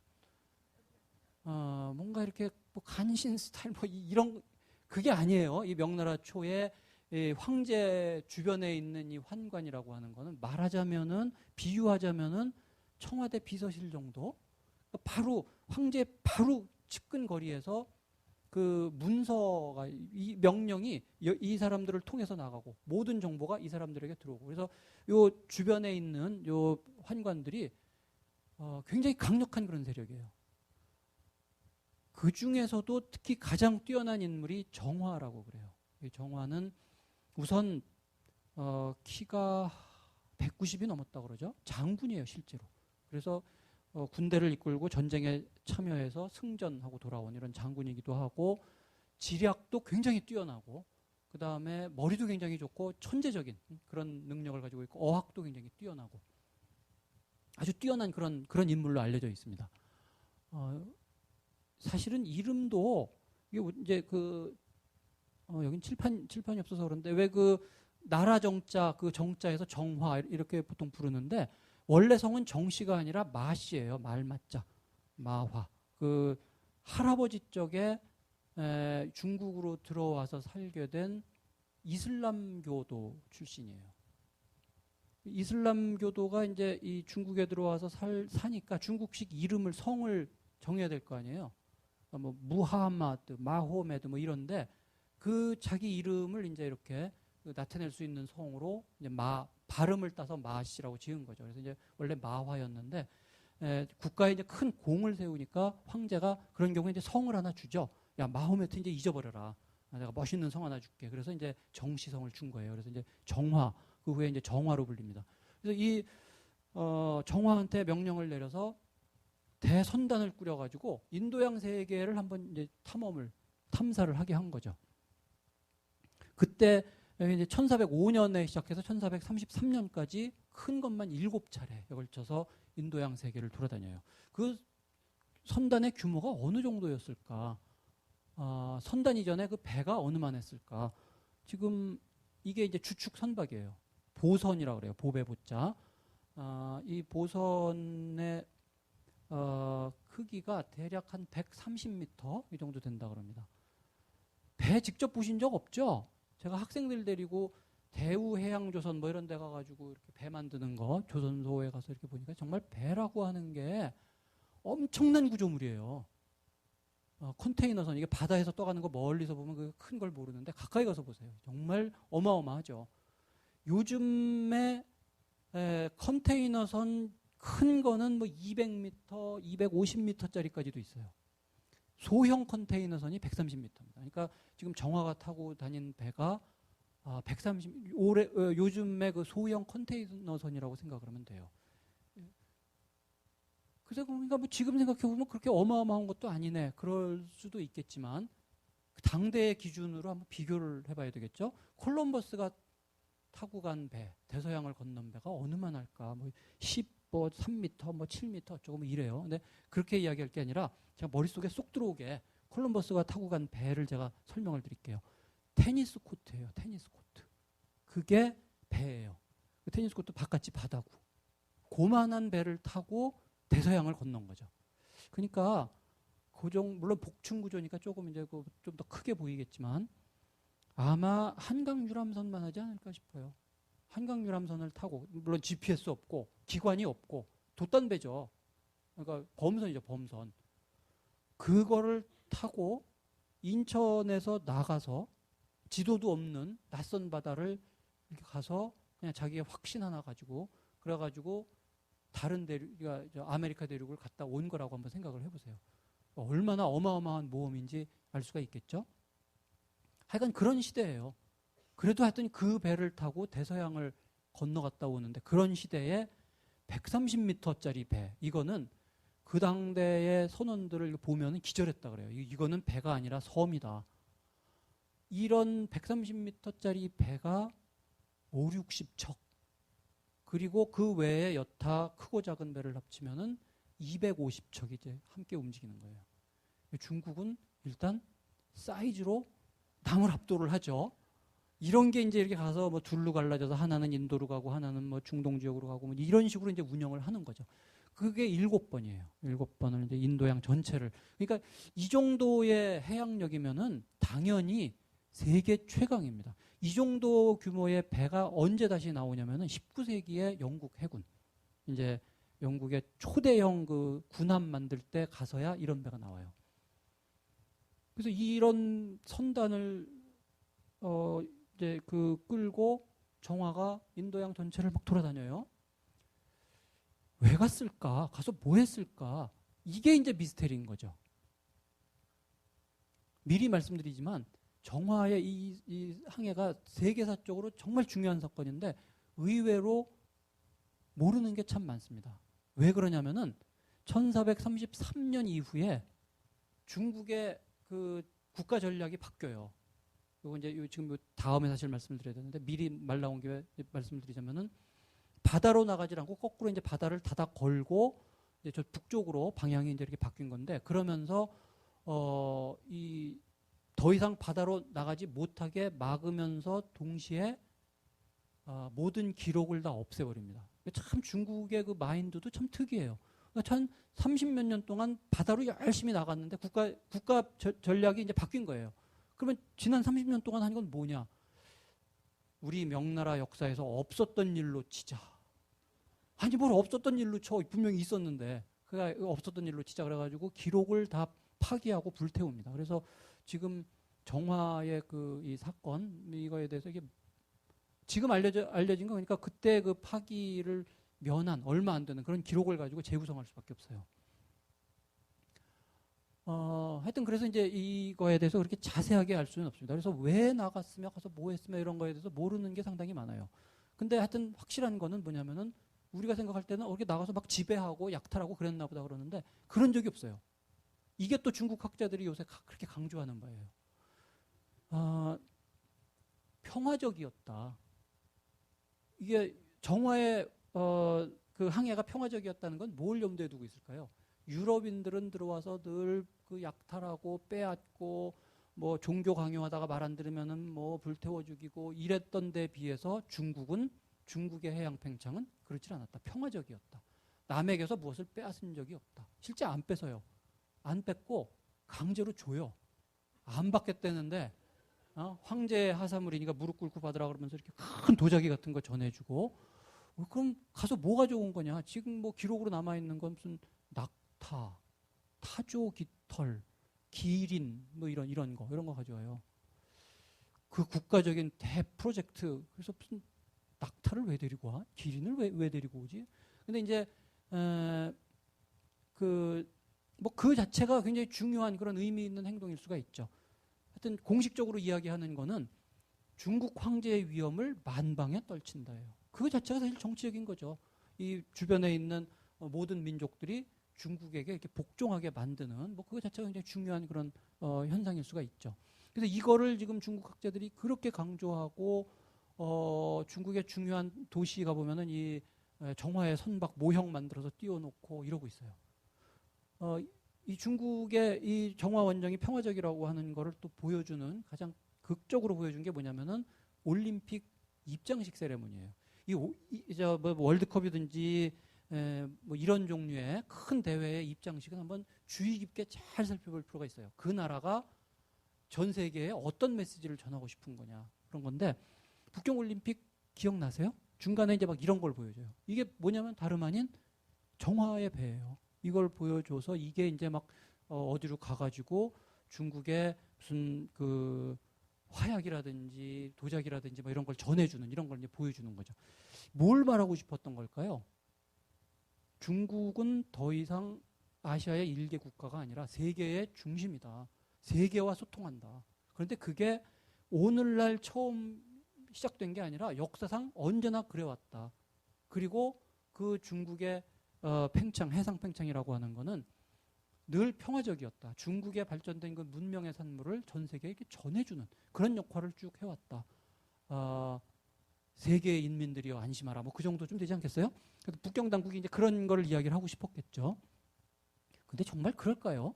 그렇게 남한테 도자기 전해주러 그렇게 초대형 프로젝트를 했을까요? 그건 이제 중국 학자들의 주장이고 얼마 안 되는 기록이지만 지금 그거를 이렇게 보면은 다시 해석을 해보면은 그 당시에 중국의 그게 굉장히 강력한 무력을 가지고 있었고 예컨대 뭐 어디서 이렇게 갈등이 벌어졌을 때 배 한 척에서 막 칼배 들고 뛰어나오는 그 군인 수가 3,000명이에요.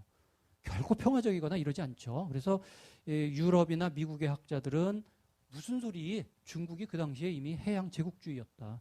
중국에 이제 이렇게 말을 잘 듣는 말라카라든지 이런 세력을 키워주고 중국에 약간 적대적이었던 그런 세력은 이제 누르고 이런 거를 통해서 이 아시아 해양 요 세력을 재편하고 있었다. 뭐 이제 이런 식으로 해석을 합니다. 그러니까 이 현재의 이 정치 돌아가는 거하고 역사 해석이라는 게 늘 이제 이렇게 함께 돌아가게 마련이에요.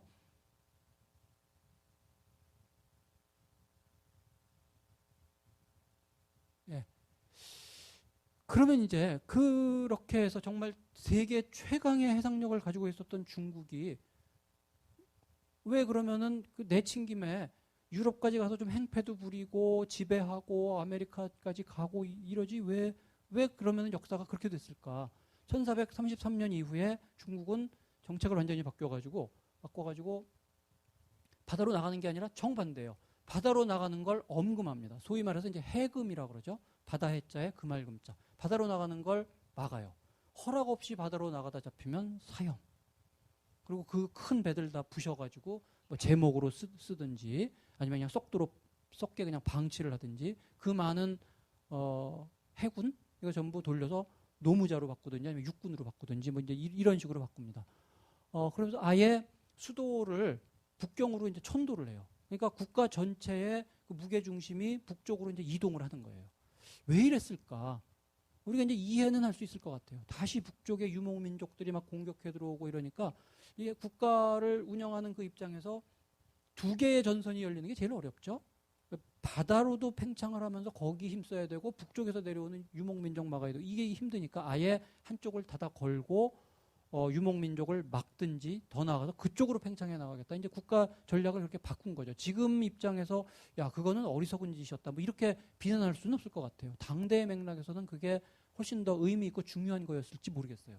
그러나 어쨌든 결과적으로 보면 이제 세계의 역사의 흐름이 바다를 누가 지배하느냐가 굉장히 중요한 결정적인 요소고 이럴 때에 우승 후보였는데 우승을 목전에 두고 지네가 이제 먼저 떠나서 스스로 닫아 걸었다는 게 결과적으로 중국이 이제 이 패권을 놓치는 그런 계기가 되지 않았느냐. 그래서 저는 지금 명나라가 그 바다에서부터 이제 스스로 내륙으로 이 방향을 바꾼 게 근대 세계사의 가장 중요한 전환점이 아닐까 저는 그렇게 생각을 하고 있습니다. 그런데 정말 중국인들은 아무도 안 나갔을까요? 그런 건 아니에요. 민간인들은 바깥으로 나갑니다. 이미 이 세계를 알아요. 뭐 저 동남아시아에 가서 장사도 하고 일꾼으로도 나가고 흉년이 들면은 먹을 거 얻으러 나가기도 하고 이러거든요. 그런데 나갔다가 어떻게 보면 이제 못 들어오는 거죠. 그래가지고 이때 오히려 이제 그 동남아시아 각지, 일본 이런데 차이나타운들이 막 건설이 돼요. 화교 사회가 이때부터 본격적으로 만들어지기 시작합니다. 이게 이제 문제죠. 민간인들은 바깥으로 나가는데 본국과의 관계가 끊어진 상태예요. 이게 얼마나 위험한가 하는 거를 잠깐 설명을 드리자면 마닐라 사례가 있어요. 마닐라. 필리핀의 필리핀이 스페인의 식민지가 된 거죠. 스페인이 이제 필리핀을 지배를 하고 이 스페인인들이 하고 싶었던 게 뭐냐면 중국과의 교역이에요. 중국의 비단을 사서 본국으로도 보내고 멕시코로도 보내고 이러고 싶은데 자기네들의 그 소수 인력 가지고 이제 중국과 교역을 트기가 어려우니까 중국 상인들을 불러들인 거예요. 그래서 이제 중국인들이 많이 몰려듭니다. 마닐라에 뭐 농부도 들어오고 상인도 들어오고 한 3만 명 정도 이제 모여요. 중국 사람들이 굉장히 열심히 일하죠. 그래서 뭐 돈 많이 벌고 이렇게 진행이 되다 보니까 스페인 사람하고 이 화교 사이에 갈등이 벌어져요. 그래가지고 이 3만 명을 몰살하는 사건이 일어납니다. 거의 다 죽었어요. 3만 명 중에 한 1,000명 정도 살아남았다고 그러죠. 근데 참 이상한 게 그런 정도로 학살을 당하면은 무서워서 안 갈 것 같은데 또 똑같은 일이 또 일어나요. 또 중국인들 모여들어서 다시 또 일하고 돈 벌고 이러다 보니까 또 스페인인하고 갈등이 벌어져가지고 또 대학살이 일어나가지고 3만 명 정도가 학살되는 게 한 3, 40년 터울로 2번 연속 일어납니다. 이게 지금의 만약에 우리나라 교민이 3만 명이 죽었다. 조금 이따 또 죽었다. 또 3만 명이 또 죽었다. 이러면 이거 전쟁 날 사안 아닌가요? 그런데 중국의 북경 당국에서 이제 다른 일로 이 스페인인하고 이제 외교적인 접촉을 할 그런 기회가 있었어요. 그때 중국 쪽에서 이 스페인인들에게 하는 말이 그자들은 어차피 국법을 어기고 나간 자들이다. 우리가 보호할 이유가 없다. 당신네들이 스페인인들이 이 국외 거류하는 그 중국인들이 너무 방자하게 돌아다니지 못하도록 좀 통제를 해라.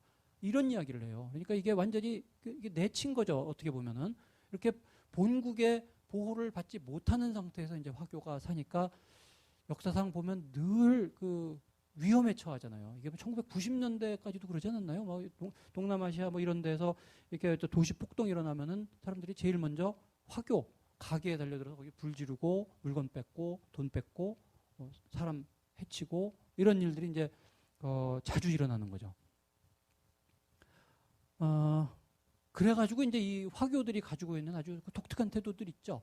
늘 달러, 금 이런 거 가지고 있고 가족들 사이에 친족들 사이에 이제 그 네트워크 가지고 있다가 위험하다 싶으면은 이제 다른 데로 도망가고 뭐 이런 식으로 이제 쭉 살아온 거죠.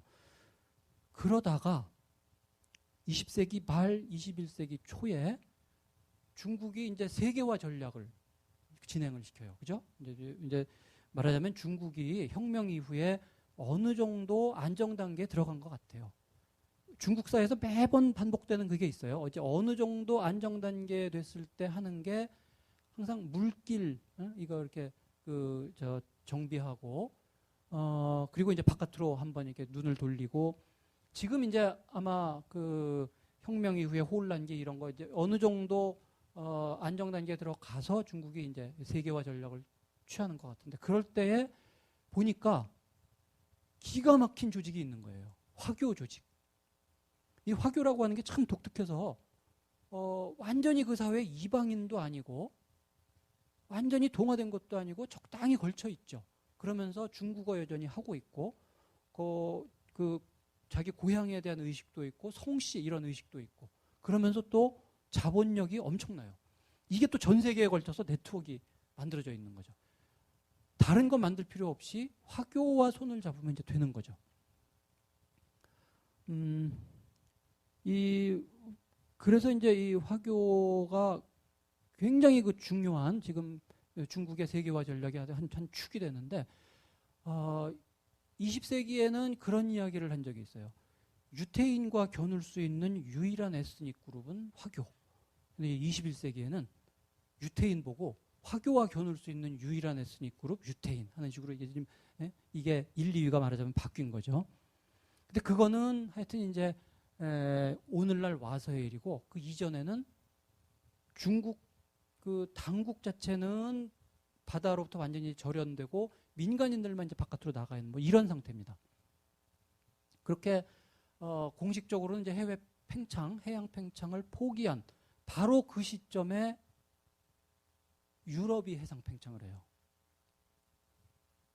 이게 역사에 뭐 가정이라고 하는 게 좀 의미가 없겠습니다만 중국이 계속 인도양을 장악하고 있었다면 유럽인들이 이때 들어와가지고 강력한 그런 세력에 부딪혀가지고 힘을 못 썼겠죠. 근데 이제 말하자면 일종의 무주공산인 거예요. 우승 후보가 바다를 내주고 떠나버렸어. 그러니까 이제 유럽인들이 들어와서 여기를 하나씩 정복해 들어가는 그런 방식으로 바뀌는데 이렇게 중국의 해상 후퇴 그에 뒤이은 유럽의 해상 팽창 이게 이제 역사의 어떤 큰 그 전환점이 되는 거죠.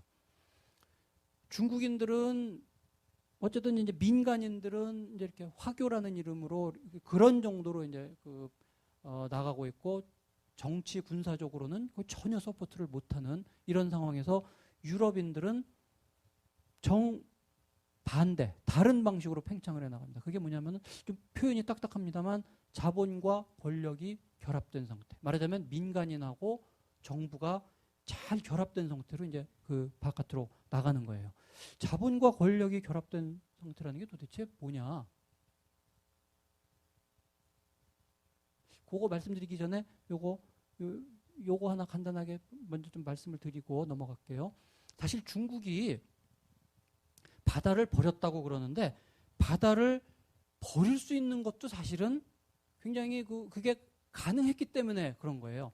이게 말이 좀 이상합니다만 바다를 버리고 싶어도 마음대로 버릴 수 있는 여건이 사실은 아니에요. 그게 무슨 이야기냐면 우리가 그냥 중국 그러지만 중국이라고 하는 게 이게 하나의 문명이라기보다는 적어도 두 개의 문명 이렇게 이야기를 하죠. 중국의 문명의 발상지 황하 이쪽 위역 나중에까지 정치 군사 중심지인 이쪽 지역하고 강남 지역. 이 강남 지역은 뒤늦게 개발이 돼요. 맨날 그 강남 개발 뭐 이런 이야기 하잖아요. 삼국지 보면은 이게 오나라 뭐 이쪽에 그 밑에 늘 야만적인 무슨 만족이 어쩌고 그게 바로 이 강남이죠. 근데 이게 이제 뒤늦게 개발이 되는데 여기가 경제 중심지예요. 벼가 곡물이 이제 엄청나게 생산이 돼요. 그래서 중국이라고 하는 그 문명은 이제 이 두 개가 정치 군사 중심지인 이 북쪽 지역하고 경제 중심지인 남쪽 지역이 어떻게 잘 조화롭게 이게 연결이 되느냐. 이게 잘 연결이 되면 국가 운영이 이제 순조로운 거고 이게 끊어지면은 문제가 생기는 거죠. 그래서 이쪽에 식량을 운반하는 게 이 바다를 통해서 가지 않을 수가 없어요. 이걸 뭐 수레를 가지고 운반할 수 있는 것도 아니고. 그런데 바다를 버렸다는 건 뭐냐면은 대운하. 이게 고대에서부터 이제 이렇게 뭐 확산이 되고 이러지만 명나라 초가 되면은 이게 완벽하게 정비가 되고 이거 운영하는 방식도 이제 완전히 정립이 되는 거죠. 그래서 바다를 버리고도 얼마든지 이거로 이제 소통을 할 수가 있게 되는 거예요. 중국 지리보다 어떻게 보면 미국 지리가 더 익숙해서 그런데 이 길이가 뉴욕에서 플로리다까지 여기서 큰 배가 이렇게 오고 갈 수 있는 이런 수로를 이제 이렇게 그 중앙에 이제 이렇게 연결을 한 거예요. 이렇게 중국이 바다를 버린 부작용 중에 하나가 말하자면 외구죠, 외구. 여기도 마찬가지예요. 중국이 해상력을 강하게 가지고 있었으면 외구가 이렇게 맘 놓고 막 돌아다니지 못했을 텐데, 뭐 이것도 이제 우리 함께 생각을 하도록 하죠. 다시 이제 원래 우리 그 이야기로 돌아와서 유럽이 자본과 권력이 결합된 형태로 팽창했다. 그게 결국 뭐냐면은 단적으로 이야기해서 동인도 회사예요. 동인도 회사 이게 어떻게 생각해 보면 조금 이상하지 않아요? 국가가 어디로 팽창해 나간다 그러면은 국가가 직접 군사 이끌고 나가서 정복을 하든지 이러지 회사를 만들어요. 그래서 그 회사가 해외로 나가서 자기네들의 어떤 지점을 이렇게 건설하는 이런 방식으로 이제 팽창을 하는 거거든요. 비즈니스와 군사력이 결합된 이런 방식. 왜 이런 방식으로 나갔을까? 요거 이제 설명을 좀 이렇게 드리면은 이해가 될 수 있을 것 같아요. 이게 그 당시로 보면은 가장 효율적인 방식이라고 그랬습니다. 그러니까 이제 뭐 동인도 회사는 아시아로 들어가고 서인도 회사는 그 아메리카 쪽으로 가고 아프리카 회사 하여튼 이런 식으로 회사를 만드는데 그래서 이제 그 아시아, 아프리카, 아메리카 이런 지역에 가서 일단 해안 지역의 거점을 지배를 하는 거예요. 그래서 그 거점을 지배하고 거기에 이제 요새를 건설을 하고 그래서 그 거점들을 연결하는 해양 네트워크를 이제 만들어요. 그래서 그 네트워크를 따라서 이제 배가 오고 가고 이러면서 이제 장사를 하는 요런 방식. 그래서 이거를 보통 트레이딩 포스트 엠파이어, 상업 거점 제국 이렇게 부릅니다. 보통 이제 엠파이어라 그러면은 영토가 있어야 되겠죠? 테리토리. 근데 이때는 아직 영토는 없어요.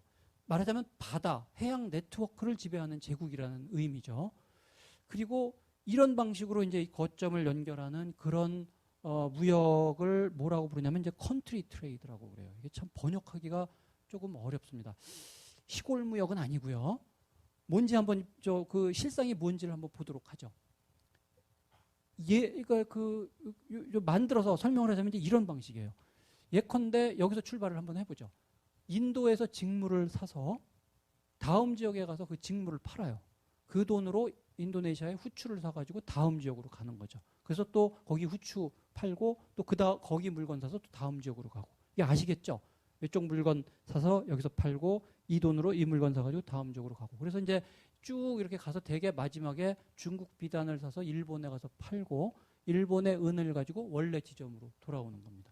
이렇게 해서 한 바퀴를 삥 이렇게 돌면은 이 중간에 이제 지점들이 더 많겠죠. 이렇게 되면은 이 큰 전체를 이제 완수를 하면은 회사 계정으로 굉장히 큰 수익이 생긴다. 이제 이걸 알아요. 대단한 것도 아니네라고 생각을 하실지 모르겠지만 이거 대단한 거예요. 17세기에 이게 네덜란드 동인도 회사를 제가 지금 예로 들고 있는데 네덜란드가 어느 만한지 혹시 아세요? 경상남도 북도 합친 그 정도 나라예요. 지금 이 나라가 17세기에 아시아에 들어와서 한 30개 가까운 지역을 이렇게 지배를 하고 거기를 연결하는 어떤 그 해상무역을 운영을 한다 이런 거거든요. 반대로 한번 생각해 보세요. 개성상인들이 17세기에 회사를 만들더니 유럽에 가서 뭐 니스, 마르세유 뭐 이런 데를 한 30군데 지배를 하고 거기다 요새를 건설하고 여기를 연결하는 해상 무역을 운영을 한다라고 생각을 해보세요. 이거 굉장히 대단한 실력인 거죠.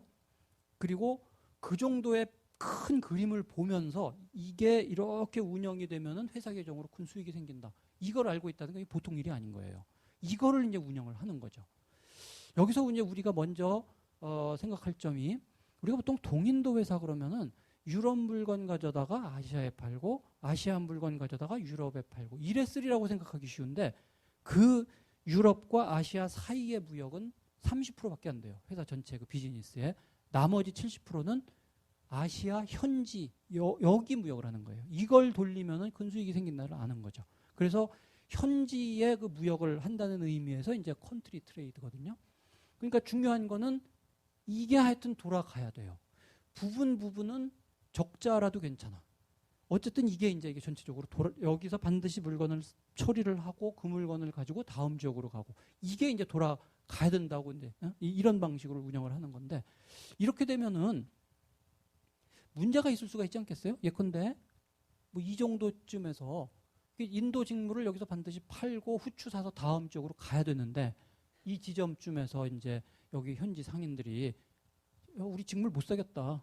우리 여기 벌써 다 깔렸다. 라든지 아니면 여기서 반드시 후추를 사야 되는데 후추 옛날에 톤당 100달러 이러던 그 상인들이 톤당 500달러 내셔. 충분히 그럴 수 있죠. 이럴 때 어떻게 해야 되죠? 잘 뭐 딜을 한다. 이런 게 아니라 대포 쏘는 거예요. 뭐 사람 잡아다 손목 끊고 온갖 흉악한 짓 다 해요. 우선 그 전에 아무리 이렇게 뭐 실력이 있고 어쩌고 그래도 다른 문명권에 들어가서 어떤 거래선을 열고 그거를 운영을 하고 할 때에는 언제 해적한테 잡혀갈지 모르고 현지 이쪽 정치 세력의 화물 빼앗길지 모르고 굉장히 위험해요. 거기에 들어가서 우선 우리 목숨과 화물을 지켜야 되고 그 다음에 상대방과 거래할 때 그냥 비즈니스만 하는 게 아니라 당신네 우리한테 바가지 씌우려고 그러면 우리 언제든지 니네 포격할 수 있다. 언제든지 우리 무력을 행사할 수 있다. 이런 걸 보여줘야 이게 거래가 유리하게 돌아가요. 이게 요즘의 비즈니스 환경하고 다른 거죠. 요즘 비즈니스는 뭐 비즈니스맨이 여기 권총 꽂고 있다가 꺼내서 뭐 싸게 좀 이런 거 할 필요도 없고 뭐 보험 다 있고 인터폴 있고 경찰 있고 뭐 있고 이게 다 구비가 돼 있는 상황에서 이제 비즈니스만 하면 되는 거지만 아직까지 여기에서는 그 모든 기능을 배가 다 해야 돼요. 우선 당장 자기를 지켜야 되고 거래를 유리하게 해야 되고 그러니까 군사 정치력이라고 하는 그 요소하고 비즈니스가 떨어져 있는 게 아니라 이게 결합되어 있는 거예요. 이게 가장 효율적이에요. 그러니까 나는 비즈니스만 해야지라고 해서 비즈니스만 한다고 해서 될 일도 아니고 또 반대로 군사력만 가지고 들어가서 한 번 이렇게 그 공격해가지고 빼앗는다. 한 번은 크게 돈 벌 수가 있죠. 그렇지만 거기서 끝인 거 아니에요. 그러니까 큰 돈을 버는 거는 역시 시장에서 거래를 해야 그 큰 돈을 번다는 걸 알아요. 최종적으로는 시장에서의 거래인데 다만 그 시장에서의 거래를 유리하게 운영하기 위해서는 군사력이 필요한 거죠. 이거를 한꺼번에 할 수 있는 게 이제 동인도 회사 방식인 거죠. 이 비즈니스를 한편으로 운영을 하면서 국가가 거기에 군사력, 해군력 뭐 이런 거를 이제 이렇게 연결을 해줘가지고 그게 이제 한꺼번에 해결이 되는 이런 방식. 이런 방식으로 이제 아시아에 들어와서 무력을 행사하면서 비즈니스를 하면서 이게 이제 확대해 나가는 이런 방식으로 아시아에 점점 이제 세력을 넓혀가고 있습니다. 이렇게 본다면 가만히 있자. 이게 지금 1시간 반 강의를 하라고 그랬죠? 시간 좀 봐가면서 하죠. 약간 더 해도 괜찮아요? 뭐 한 10분 정도? 이렇게 본다면은 사실은 그 유럽이 바깥에 해외로 나가서 어떤 그 점차 헤게모니를 장악하고 이런 그 이면에는 다른 것보다 군사력이 굉장히 중요한 역할을 했다라고 하는 걸 최근 들어서 많이 강조를 하고 있습니다. 유럽이 왜 근대 세계사에서 패권을 차지했을까? 왜 유럽이 승리했을까? 이거에 대한 전통적인 그 해석들이 많이 있어요. 유럽 문명이 워낙 이성적이었다. 유럽의 기독교가 정신적으로 뭐 어떠한 역할을 했다.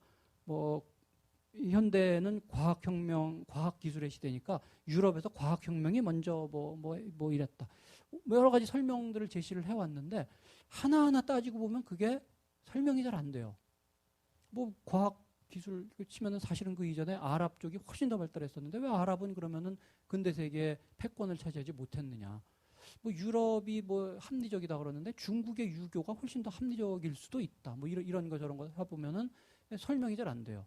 지금 말씀드린 그 요인이 안 중요하다는 게 아니라 중요한데 그게 중요한 영향을 미치기까지 이거를 먼저 돌파한 그 요소는 다른 게 아니라 무력이었다. 주먹이 우선이다. 이게 굉장히 중요하다 하는 게 이제 최근에 최근에 이제 이게 많이 강조되고 있어요. 그러니까 설명이 조금 좀 단순해지고 있어요. 무력, 군사력이 가장 중요한 돌파를 한 어떤 문을 연 그런 요소였다. 뭐 이제 이런 이야기를 합니다. 그렇게 본다면은 근대 초에 있었던 유럽의 군사혁명, 그냥 단순한 발전 정도가 아니라 아주 질적인 도약을 한 군사혁명이 가장 중요한 요소였다. 이제 이런 설명을 합니다.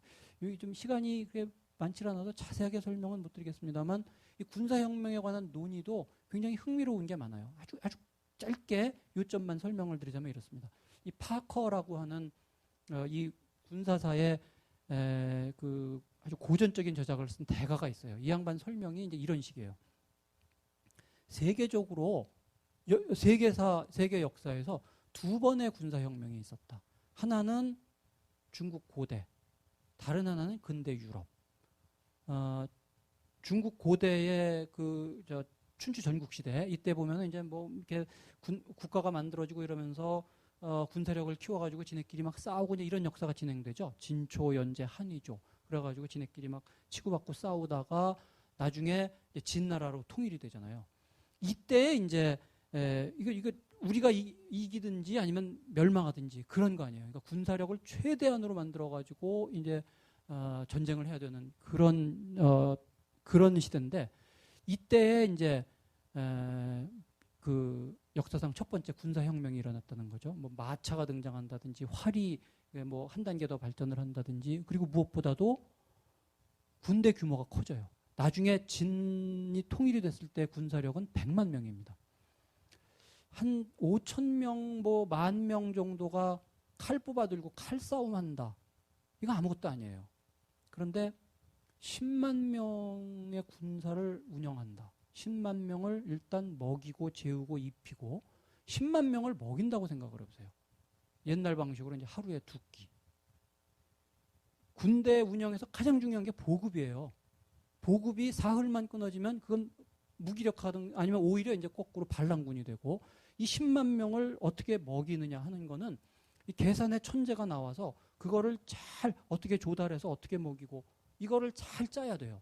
그리고 이 10만 명이 뭐 와와거리면서 싸우는 게 아니라 전술 전략이 있어야 되고 그러니까 군사혁명이 일어났고 군사혁명의 결과 진나라 제국으로 통일됐다라고 할 때는 표면적으로 보이는 건 이제 군사적인 어떤 대변화, 혁명적인 변화 이런 거지만 그 이면에 있는 거는 그런 거를 유지하고 지탱할 수 있는 어떤 정치, 행정 이런 식의 발전이 함께 가는 거죠. 그래서 하여튼 결론적으로 말해서 이 중국 고대사에 있었던 첫 번째 군사혁명의 결과는 중국 제국 질서가 형성이 됐다는 거예요.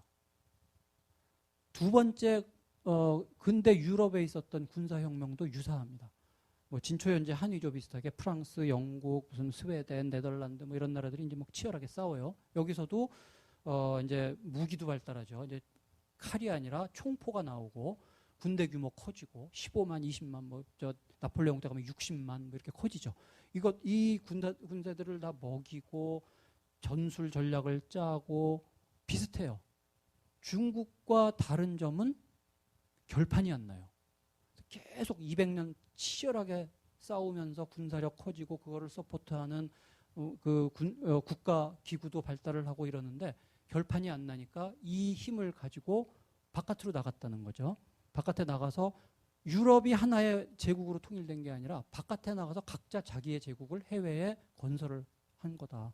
그러니까 말하자면은 1차 군사혁명, 중국 고대의 군사혁명은 중국의 제국을 낳았고 근대 유럽에서 있었던 2차 군사혁명은 제국주의를 낳았다. 이게 이제 파커라고 하는 그 군사사 대가의 어떤 그 세계사를 바라보는 그런 틀입니다.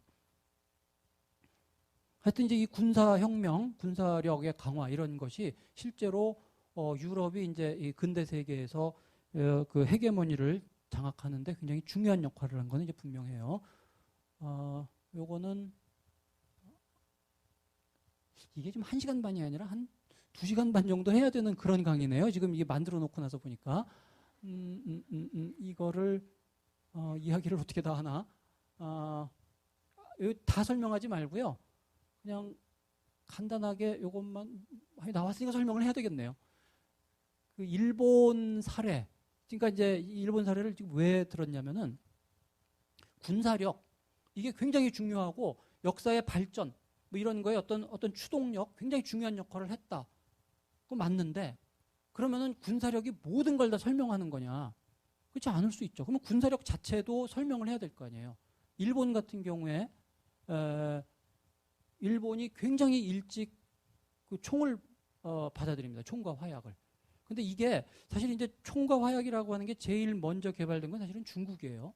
근데 중국으로부터 일본으로 전해진 게 아니라 중국에서 굉장히 먼 길을 돌아서 이렇게 그래서 유럽에 전해지고 유럽의 포르투갈이 이제 이렇게 그 일본에 들어와서 이렇게 유럽을 한번 거친 총이 일본에 전해지는 거죠. 그래서 그 최초로 일본이 총을 받아들인 곳이 이제 타네가시마라고 하는 섬이라서 이제 최초의 총을 아예 타네가시마라고 불렀다면 이런 이야기가 전해져요. 그래서 이 일본에서 이제 일본 사람들이 그때도 그렇고 지금도 그렇고 뭔가 새로운 물건을 보면은 똑같이 흉내내는 이 재주가 뛰어난 것 같아요. 포르투갈로부터 총을 받아들인 다음에 짧은 시간에 30만 정을 이제 만들어냅니다. 그래가지고 원래 일본은 이제 사무라이가 지배 세력 아니에요. 그런데 그 1570년대 정도가 1530년대 이미 시작됐는데 1570년대쯤 되면은 일본의 그 화력이라고 하는 게 엄청나요. 유명한 전투가 있죠. 그러니까 일본의 전국 시대를 마감하는 고로 넘어가는 굉장히 중요한 그런 전투에서의 그 상황을 보면은 이게 시간이 부족해서 막 이야기를 하려고 그러니까 말이 꼬이네요. 이게 앞에 이게 설명이 됐어야 지금 이게 이 얘기가 되는데 이 초기의 총이라고 하는 거는 생각보다 그렇게 뛰어나질 않아요. 한 발을 장전해서 쏘는데 처음에는 10분 정도 걸렸어요. 이렇게 뭐 쑤시고 집어넣고 뭐 이런 다음에 심지에 불 붙여가지고 이렇게 기다리면은 타 들어가서 뻥 나가는데 한 100m도 안 나가고 그 이상 떨어진다 이렇게 뭐 맞아도 안 다치고 그래서 오히려 활이 훨씬 더 뛰어나요. 그러니까 어떻게 보면은 총을 가지고 이게 분명히 가능성은 있는데 총이 있다고 해서 꼭 승리를 하는 게 아닙니다. 그러니까 이제 나중에 많이 개선이 돼서 뭐 3, 4분 정도 걸리겠죠. 이럴 때에도 총 한 발 쏘고 나서 3분 동안 쑤시고 있는데 그동안에 칼든 적병이 이렇게 달려들면 오히려 총 때문에 져요. 이거를 해결할 수 있는 방법이 뭘까요? 이제 이런 방식이죠. 쭉 줄을 서요. 그래가지고 앞에가 이제 쏘고 빠지면 그 동안에 이렇게 자기네가 이제 이렇게 장전을 해가지고 있다가 자기 차례가 오면은 쏘고 빠지고 이게 유럽에서 1590년대에 개발이 되는데 일본에서는 이것보다 훨씬 빨리 이게 이제 개발이 된다는 거죠. 1530년대에 벌써 그거를 알아가지고 유럽의 총을 받아들였을 뿐만 아니라 그 총을 효과적으로 사용하는 방법을 이제 먼저 개발을 하는 거예요. 그래서 이 방식으로 이제 1570년대에 전투를 벌이는데 이 1570년대에 있었던 그 일본의 전투, 여기에서의 화력과 같은 시대의 유럽에서의 전투, 러시아에서의 전투, 이거를 비교를 해보면은 일본의 화력이 세계 최강이에요. 30줄이 쭉 줄 서가지고 쏘고 빠지고 이래가지고 1000발을 막 동시에 쏘고 막 이런 정도거든요. 그게 1570년대. 뭐 생각나는 거 없어요? 1570년대? 그로부터 얼마 뒤에 임진왜란 때 일본이 들어오죠. 그러니까 우리나라에 들어온 그 임진왜란 때 그 일본의 군대라고 하는 게 사실은 세계 최강의 화력을 가지고 있고 거기에 사무라이가 결합된 그런 복합 군대인 거죠. 우리가 사실은 잘 버텨낸 거예요. 일본이 명나라로 들어갈 테니까 길을 비켜라 뭐 이제 이랬는데 약간 그 어린애 같은 표현일지 모르겠지만 그래? 길 비켜줄게 가. 그래가지고 만약에 가서 명나라하고 일본하고 대판 싸웠다 그러면 승패를 알 수가 없어요. 노일 전쟁에서 일본이 승리한 것처럼 일본이 명나라의 승리를 거둘 수도 있어요. 그런 걸 본다면은 임진왜란 때 이제 우리가 무슨 그 게릴라전 벌이고 저 이순신 제독이 이렇게 해군에서 막고 뭐 명나라의 원군이 오고 이래가지고 하여튼 이런 세계 최강의 군대를 물리친 것도 그런 거 보면 참 대단한 거죠. 그런데 그 다음에 어떻게 됐냐 이거예요. 그 다음에 일본은 그 세계 최강의 그런 군사력을 가지고 있던 일본이 17세기, 18세기, 19세기까지 계속 그 군사력을 발전시키나요? 아니죠. 17세기에 가서 총을 버려요. 왜 버렸을까? 그러니까 그렇게 세계 최강의 그 군사력을 키운 것도 참 흥미로운 거지만 그러고 나서 그걸 왜 버렸을까? 버린 이유가 있겠죠? 이 총을 쏘는 그런 사람은 서민들이에요. 지배계급은 사무라이. 사무라이의 핵심은 칼이죠. 칼을 가지고 이게 지배를 하는데 당장 전쟁이 벌어지고 이러니까 서민들을 동원을 해서 군사력을 크게 키우고 그걸 이용을 했지만 이제 전쟁 임진왜란 끝나고 나서 전쟁이 중단되고 더 이상 뭐 다른 이런 그 외적의 침입이 당장 있을 것 같지 않고 이런 상황에서 지금 서민의 군사력이 지배층의 군사력보다 더 크면 안 되는 거죠. 이래가지고 이제 이 일본에서 총을 서서히 버리는 거죠. 그러니까 하여튼 빨리 정리를 하죠. 군사력이 굉장히 중요하고 그게 많은 거를 설명하지만 그 군사력에 대해서 설명이 필요하잖아요. 그런 거는 이제 또 다른 요인, 정치라든지 혹은 사무라이 문화라든지 뭐 이런 것과 함께 그런 용인을 받아야 이제 군사력이 커지든지 아니면 버리든지 뭐 이런 변화를 겪는다. 뭐 요거를 이제 같이 말씀을 드렸습니다. 한반도 그래서 한번 우리 이 차제에 한번 이런 것도 생각을 해보면 어떨까 그런 생각을 해봤어요. 아까 좀 전에 이야기한 대로 일본이 그 한반도를 거쳐가지고 이제 중국으로 들어가려고 한다라고 하는 게 세계 최강의 해양 세력이 대륙으로 들어가려고 하는 이게 이제 한반도에서 일단 걸러진 거죠. 그렇죠? 그 반대 사례는 뭐가 있을까요? 제가 볼 땐 몽골이에요. 몽골이라고 하는 세계 최강의 그런 육상 세력이 일본을 정벌하겠다고 가죠. 고려를 막 이제 압박을 해가지고 선박을 그 선단을 꾸려가지고 일본을 정벌하러 들어가요. 실패하죠. 왜 실패했죠? 태풍이 불어서 가미까지. 대개 이제 이렇게 설명을 하고 말아요. 근데 그 세계사적인 사건을 태풍으로 설명하는 거 맞나요? 아니 그러면은 몽골 정도의 그런 세력이라면은 처음에 태풍 때문에 망했다. 그러면은 다시 또 몇 년 기다렸다가 다시 힘을 모아서 선단을 만들어 가지고 태풍 안 불 때 들어가면 되잖아요. 왜 못했죠? 할 수가 없었던 거예요. 그 이유를 뭐라고 설명을 하냐면 고려 때문이다. 몽골은 역사상 가장 강력한 군사력을 가진 그런 집단인데 어디나 들어가서 뭐 싸움도 안 하고 정복하고 싸웠다 하면은 백전백승이고 이제 되게 그렇게 알려져 있죠. 가장 힘들었던 곳이 고려예요. 고려가 물론 정복당하지만 30년 동안 버틴 곳은 이제 없어요. 그래서 한 번은 이 동아시아 쪽에서 이제 몽골이 이 힘을 모아가지고 이 해양 세력을 정벌하러 이제 가는 것까지는 가능하지만 한 번 실패하고 나니까 더 이상 이제 소진돼가지고 그거를 두 번 다시 할 여력이 없었던 거다. 보통 이렇게 설명을 하는데 우리 이 두 가지를 같이 묶어서 생각을 해보면은 최강의 육상 세력이 바다로 나갈 때에도 한반도라고 하는 요 상황에서 그게 이제 걸러지고 실패하고 최강의 해양 세력이 육상으로 들어갈 때에도 한반도라고는 여기에서 한번 걸러져서 뭔가 좌절되고 그러니까 우리가 이제 국사, 한국사 이거를 생각할 때에도 요 작은 하나의 단위로만 보면은 잘 안 보이는 것도 조금 이렇게 판을 키워서 이렇게 가지고 보면은 조금 다른 그런 의미 부여를 할 수도 있을 것 같아요. 뭐 이것도 같이 좀 한번 말씀드리고 싶어서 이렇게 설명을 해봤습니다. 다시 이제 우리 본론으로 갈게요. 이제 군사력 뭐 이런 이야기를 계속 하는데, 그러니까 그렇게 보면은 유럽이 근대 세계에서 결국 패권을 차지하고 그런 거는 결정적인 요인은 폭력이었다. 유럽인들이 판매한 것은 폭력이었다. 먼저 이런 이야기를 합니다.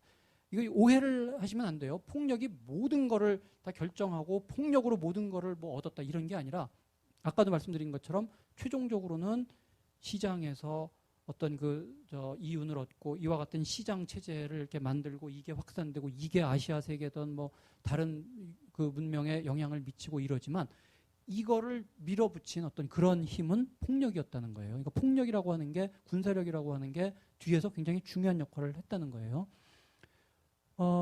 그런데 이제 이 폭력이라는 것도 우리가 조금 넓게 한번 생각을 해보죠. 좁은 의미의 폭력은 군사력이에요. 군사력을 가지고 이제 어디 가서 막 이기고 이제 이런 건데 그렇게 해가지고 들어가서 유럽이 전 세계로 뚫고 들어가고 그 결과 바닷길을 통해서 전 세계가 서로 만나고 이렇게 만들어요. 말하자면 유럽이 뇌관을 터뜨린 거죠.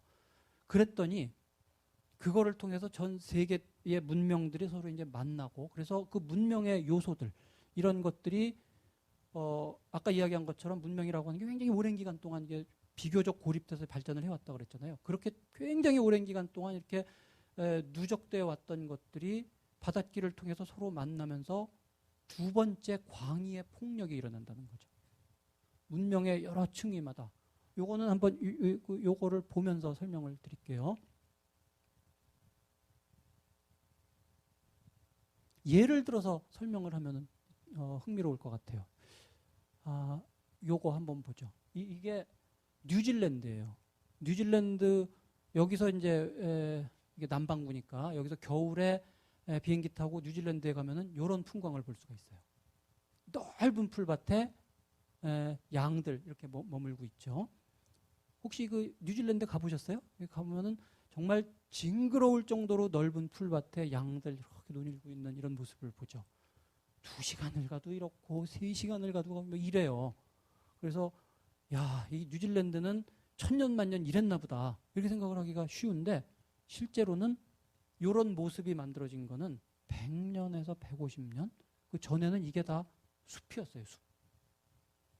유럽인들이 들어와서 이거를 다 베고 배에서는 저렇게 다 못 없애죠. 나무를 불 지르고 이러면서 이제 숲이 없어지고 숲이 없어진 그 빈자리에 그런 풀밭이 이제 쭉 퍼진 거예요. 그래서 이렇게 된 김에 양을 들여와서 이제 양을 키워가지고 양모를 수출하겠다는 전략을 세우죠. 그래서 유럽 양을 들여왔어요. 그 다음에 이제 유럽 양이 먹는 유럽 풀을 이제 들여와서 퍼뜨리려고 했는데 의도적으로 퍼뜨리려고 했는데 유럽의 그 풀들이 의외로 잘 안 퍼져요. 왜 그럴 것 같아요? 뉴질랜드에 원래 벌이 없어요. 유럽의 풀은 벌이 이게 수분을 해줘야 이게 퍼지는 건데 그래서 유럽에 또 벌을 가져다가 퍼뜨린 거죠. 그러니까 뉴질랜드는 유럽인, 유럽 양, 유럽 풀, 유럽 벌 하는 식으로 유럽의 생태계가 와서 복제된 거예요. 거의. 이게 뉴질랜드가 가장 현저한 그런 사례지만 뭐 오스트레일리아도 그 비슷하고 예컨대 미국 가서 미국에 있는 풀들 이렇게 보면 이게 다 미국 원산 풀이라고 생각하실지 모르겠지만 60%가 유럽산입니다. 그러니까 우리가 생각하는 것보다 훨씬 더 생태계의 이 이동 이런 게 굉장히 커요. 뭐 전염병 이런 거, 천연두 이런 거. 천연두가 유럽인들은 자기네만 같다고 생각하지만 자기네도 모르게 자기네들이 가지고 있는 병균을 이렇게 퍼뜨리겠죠. 당시에 유럽인들은 천연두균에 어느 정도 이제 적응이 돼 있는 상태인데 이쪽 아메리카인 원래 살던 사람들은 10,000년 이상 쭉 다른 병균에 대해서 이렇게 준비가 되어 왔을 따름이지 거기 있는 병균에 대해서는 면역 체계가 있지만 천연두균에 대해서는 면역 제로 상태인 거 아니에요. 이런 게 이제 들어오니까 이 천연두가 하여튼 뭐 지금 일반적으로 이야기하는 거는 2천만 명이 죽었다 그래요. 이 인디언들이 이런 식으로 우리가 그 속에서 살고 있는 생태 환경, 뭐 전염병, 병에 대한 어떤 치료 체계, 혹은 뭐 경제, 문화, 군사 정치, 무력 이 모든 것들이 사실은 500년 전쯤에 바다를 통해서 서로 굉장히 활발하게 뒤섞이고 재구조화되고 이런 속에서 살아간다는 거죠. 우리는 지금 그런 거에 대해서 그냥 심드렁하게 뭐 그렇게 생각할지 모르지만 세상에 자연스러운 건 없어요. 그러니까 우리가 지금 살아가고 있는 이 세계가 옛날부터 쭉 그냥 그대로 이어져 온 거라고 생각하실지 모르겠지만 지금 말씀드린 이 모든 요소들 뭐 우리가 먹고 살아가는 뭐 이런 것들 무슨 병균 뭐 언어 뭐 이 모든 것들이 사실은 한 500년 전에 전 세계 문명이 나머지 전 세계 문명으로 이렇게 팽창해 나가고 거기서 다시 뒤섞이고 그야말로 폭력적으로 뒤섞이고 이런 과정을 거치면서 다시 만들어진 세계에 우리가 살고 있는 겁니다. 그러니까 그거를 터뜨린 거는 유럽이에요. 유럽이 전 세계로 돌아다니면서 군사력을 동원해서 막 터뜨리고 그 결과 전 세계 문명들이 만나게 되고 만나면서 그동안 준비되어 왔던 그런 문명 요소들이 막 뒤섞이고 이게 지금 이제 우리가 지금 살고 있는 지난 500년의 역사를 통해서 만들어진 세계라는 거죠. 유럽의 팽창이 그런 뇌관 역할을 하고 그래서 이 과정이 지금도 계속 진행되고 있다고 지금 이야기를 할 수가 있습니다. 퀴즈도 몇 개를 준비를 해왔는데 이 퀴즈 볼 시간이 없어서 그냥 지나가기는 좀 서운하니까 요거 하나만 좀 물어볼까요? 이거 뭐 같아요? 선인장이죠. 선인장을 묻는 게 아니라 요게 뭐냐는 거죠. 이게 특이한 선인장이에요. 뭐 노팔 선인장인가? 시간이 없어서 제가 그냥 주교수가 묻고 주교수가 답하다 이런 방식으로 운영을 할게요. 요것만 먹고 사는 벌레가 있어요. 그 벌레가 여기 이제 모이라고 지금 일부러 이제 만들어준 거죠. 그래서 여기다 모여요. 그러면 이제 그 중에 순놈은 아무짝에도 소용없어서 그냥 이렇게 봐가지고 이렇게 버려요. 네가 갈 길 가라. 그래서 이제 보내고 그 앞놈만 모아가지고 잘 이렇게 처리를 하면은 뭘 얻냐면은 염료를 얻어요. 그게 코치닐이라고 하는 벌레고 저쪽 스페인 쪽에서는 코치니오 뭐 이렇게 부르나 봐요. 이게 멕시코에서 생산되는 염료입니다. 이 염료라고 하는 게 옛날로 거슬러 올라가면 세계에서 제일 비싼 물질이 항상 염료예요. 지금 우리 주변을 이렇게 보면은 온갖 색깔들 굉장히 다양하게 많죠. 싸게. 이렇게 인간이 다양한 색깔을 싸게 자유롭게 쓸 수 있게 된 거는 19세기 중반에 독일에서 화학공업, 염료, 인공염료가 개발됐기 때문에 지금 우리가 이렇게 마음 놓고 쓸 수 있는 거지 그 이전 천연염료일 때는 무지무지하게 이게 얻기 어려운 그런 물질이에요. 가장 극단적인 경우는 로마 시대 때 네로 황제는 그 보라색 염료 그거는 황제만 써요.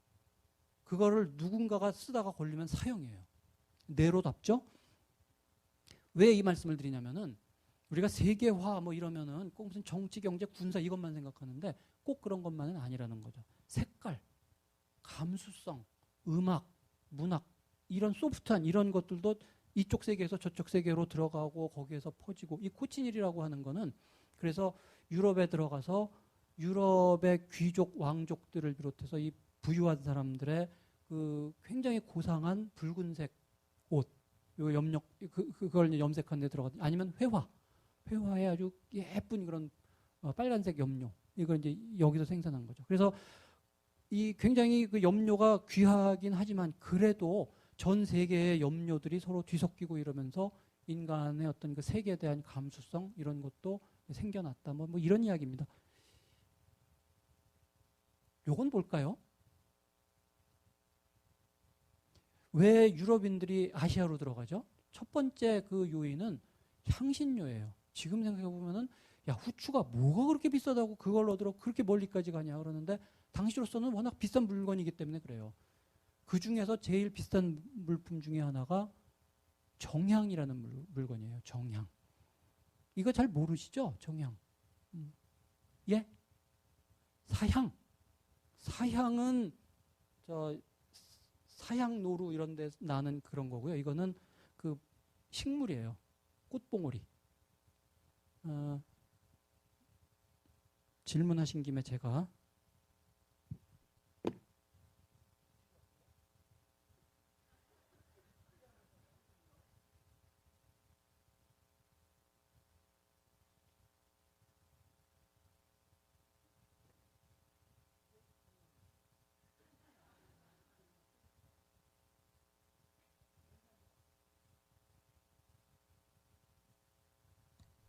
무슨 느낌 없어요?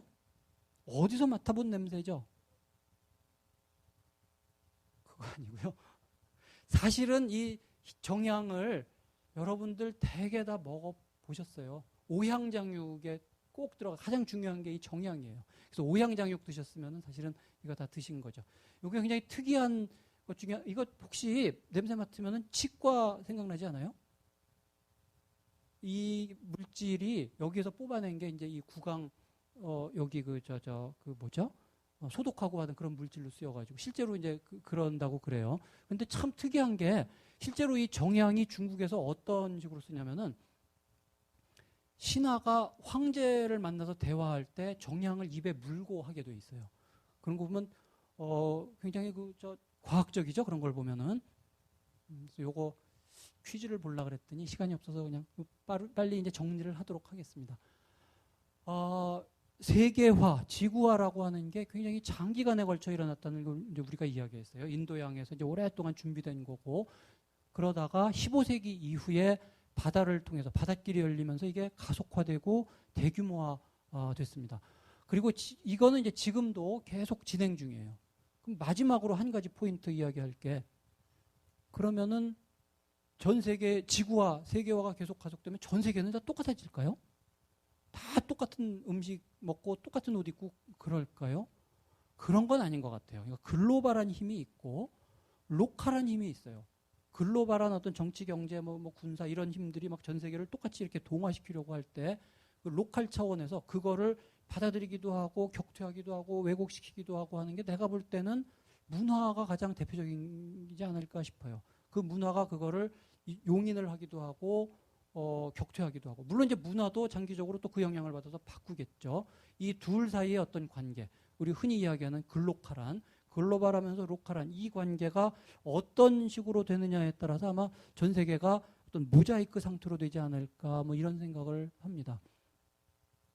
제가 이제 오늘 말씀드린 게 바다라고 하는 그런 키워드를 통해서 근대사죠. 결국은 근대 세계사가 어떤 식으로 이렇게 짜였는가 하는 거를 이제 설명을 했습니다.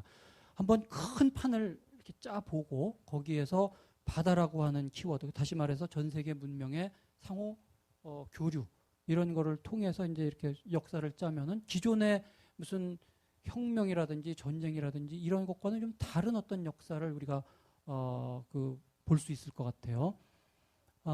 사실 역사라고 하는 게 그렇습니다. 옛날에는 무슨 전염병이라든지 무슨 생태 환경 이런 거는 역사에 등장하지 않아요. 그런데 요즘 이제 그런 요소들이 굉장히 중요해지면은 역사학은 다시 그거를 끌어들여 와서 그렇다면 역사적으로 생태 환경, 전염병, 무슨 뭐 언어 이런 건 어땠을까 이제 묻게 되죠. 그러니까 역사라고 하는 게 항상 다시 재구성을 할 수밖에 없어요. 사람들이 나보고 그렇게 물어봐요. 주 교수 전공이 뭐야? 그래서 역사요 이러면은 좋겠다. 야, 뭐 역사가 바뀌냐? 한 번 공부하면 30년 우려먹겠네. 아니죠. 새로운 문제의식을 가지고 새롭게 지금 짜고 있습니다. 저 같은 경우는 이제 바다라고 하는 이런 거로 이제 이걸 짰지만 또 다른 역사가라면 아마 이제 다른 키워드를 가지고 다른 판을 짜서 또 다른 역사를 구성을 하겠죠. 역사라고 하는 게 늘 이렇게 현재의 문제, 그런 문제의식에서 출발해서 새롭게, 새로운 질문을 던지고 새로운 것을 얻어내는 그런 학문입니다. 저는 이제 그런 거를 한번 매크로한, 거대한 바다라고 하는 전 세계 문명이 교류하는 장으로서의 바다, 이런 시각으로 대항해 시대, 이 세계를 묶어내는 어떤 그런 시대로서 근대사를 한번 새롭게 봤습니다. 일단 제가 강의는 여기까지 마치도록 할게요. 시간이 조금 많이 지났네요. 어떻게 질문 이제 받을까요? 네. 자, 진행을 해주시죠.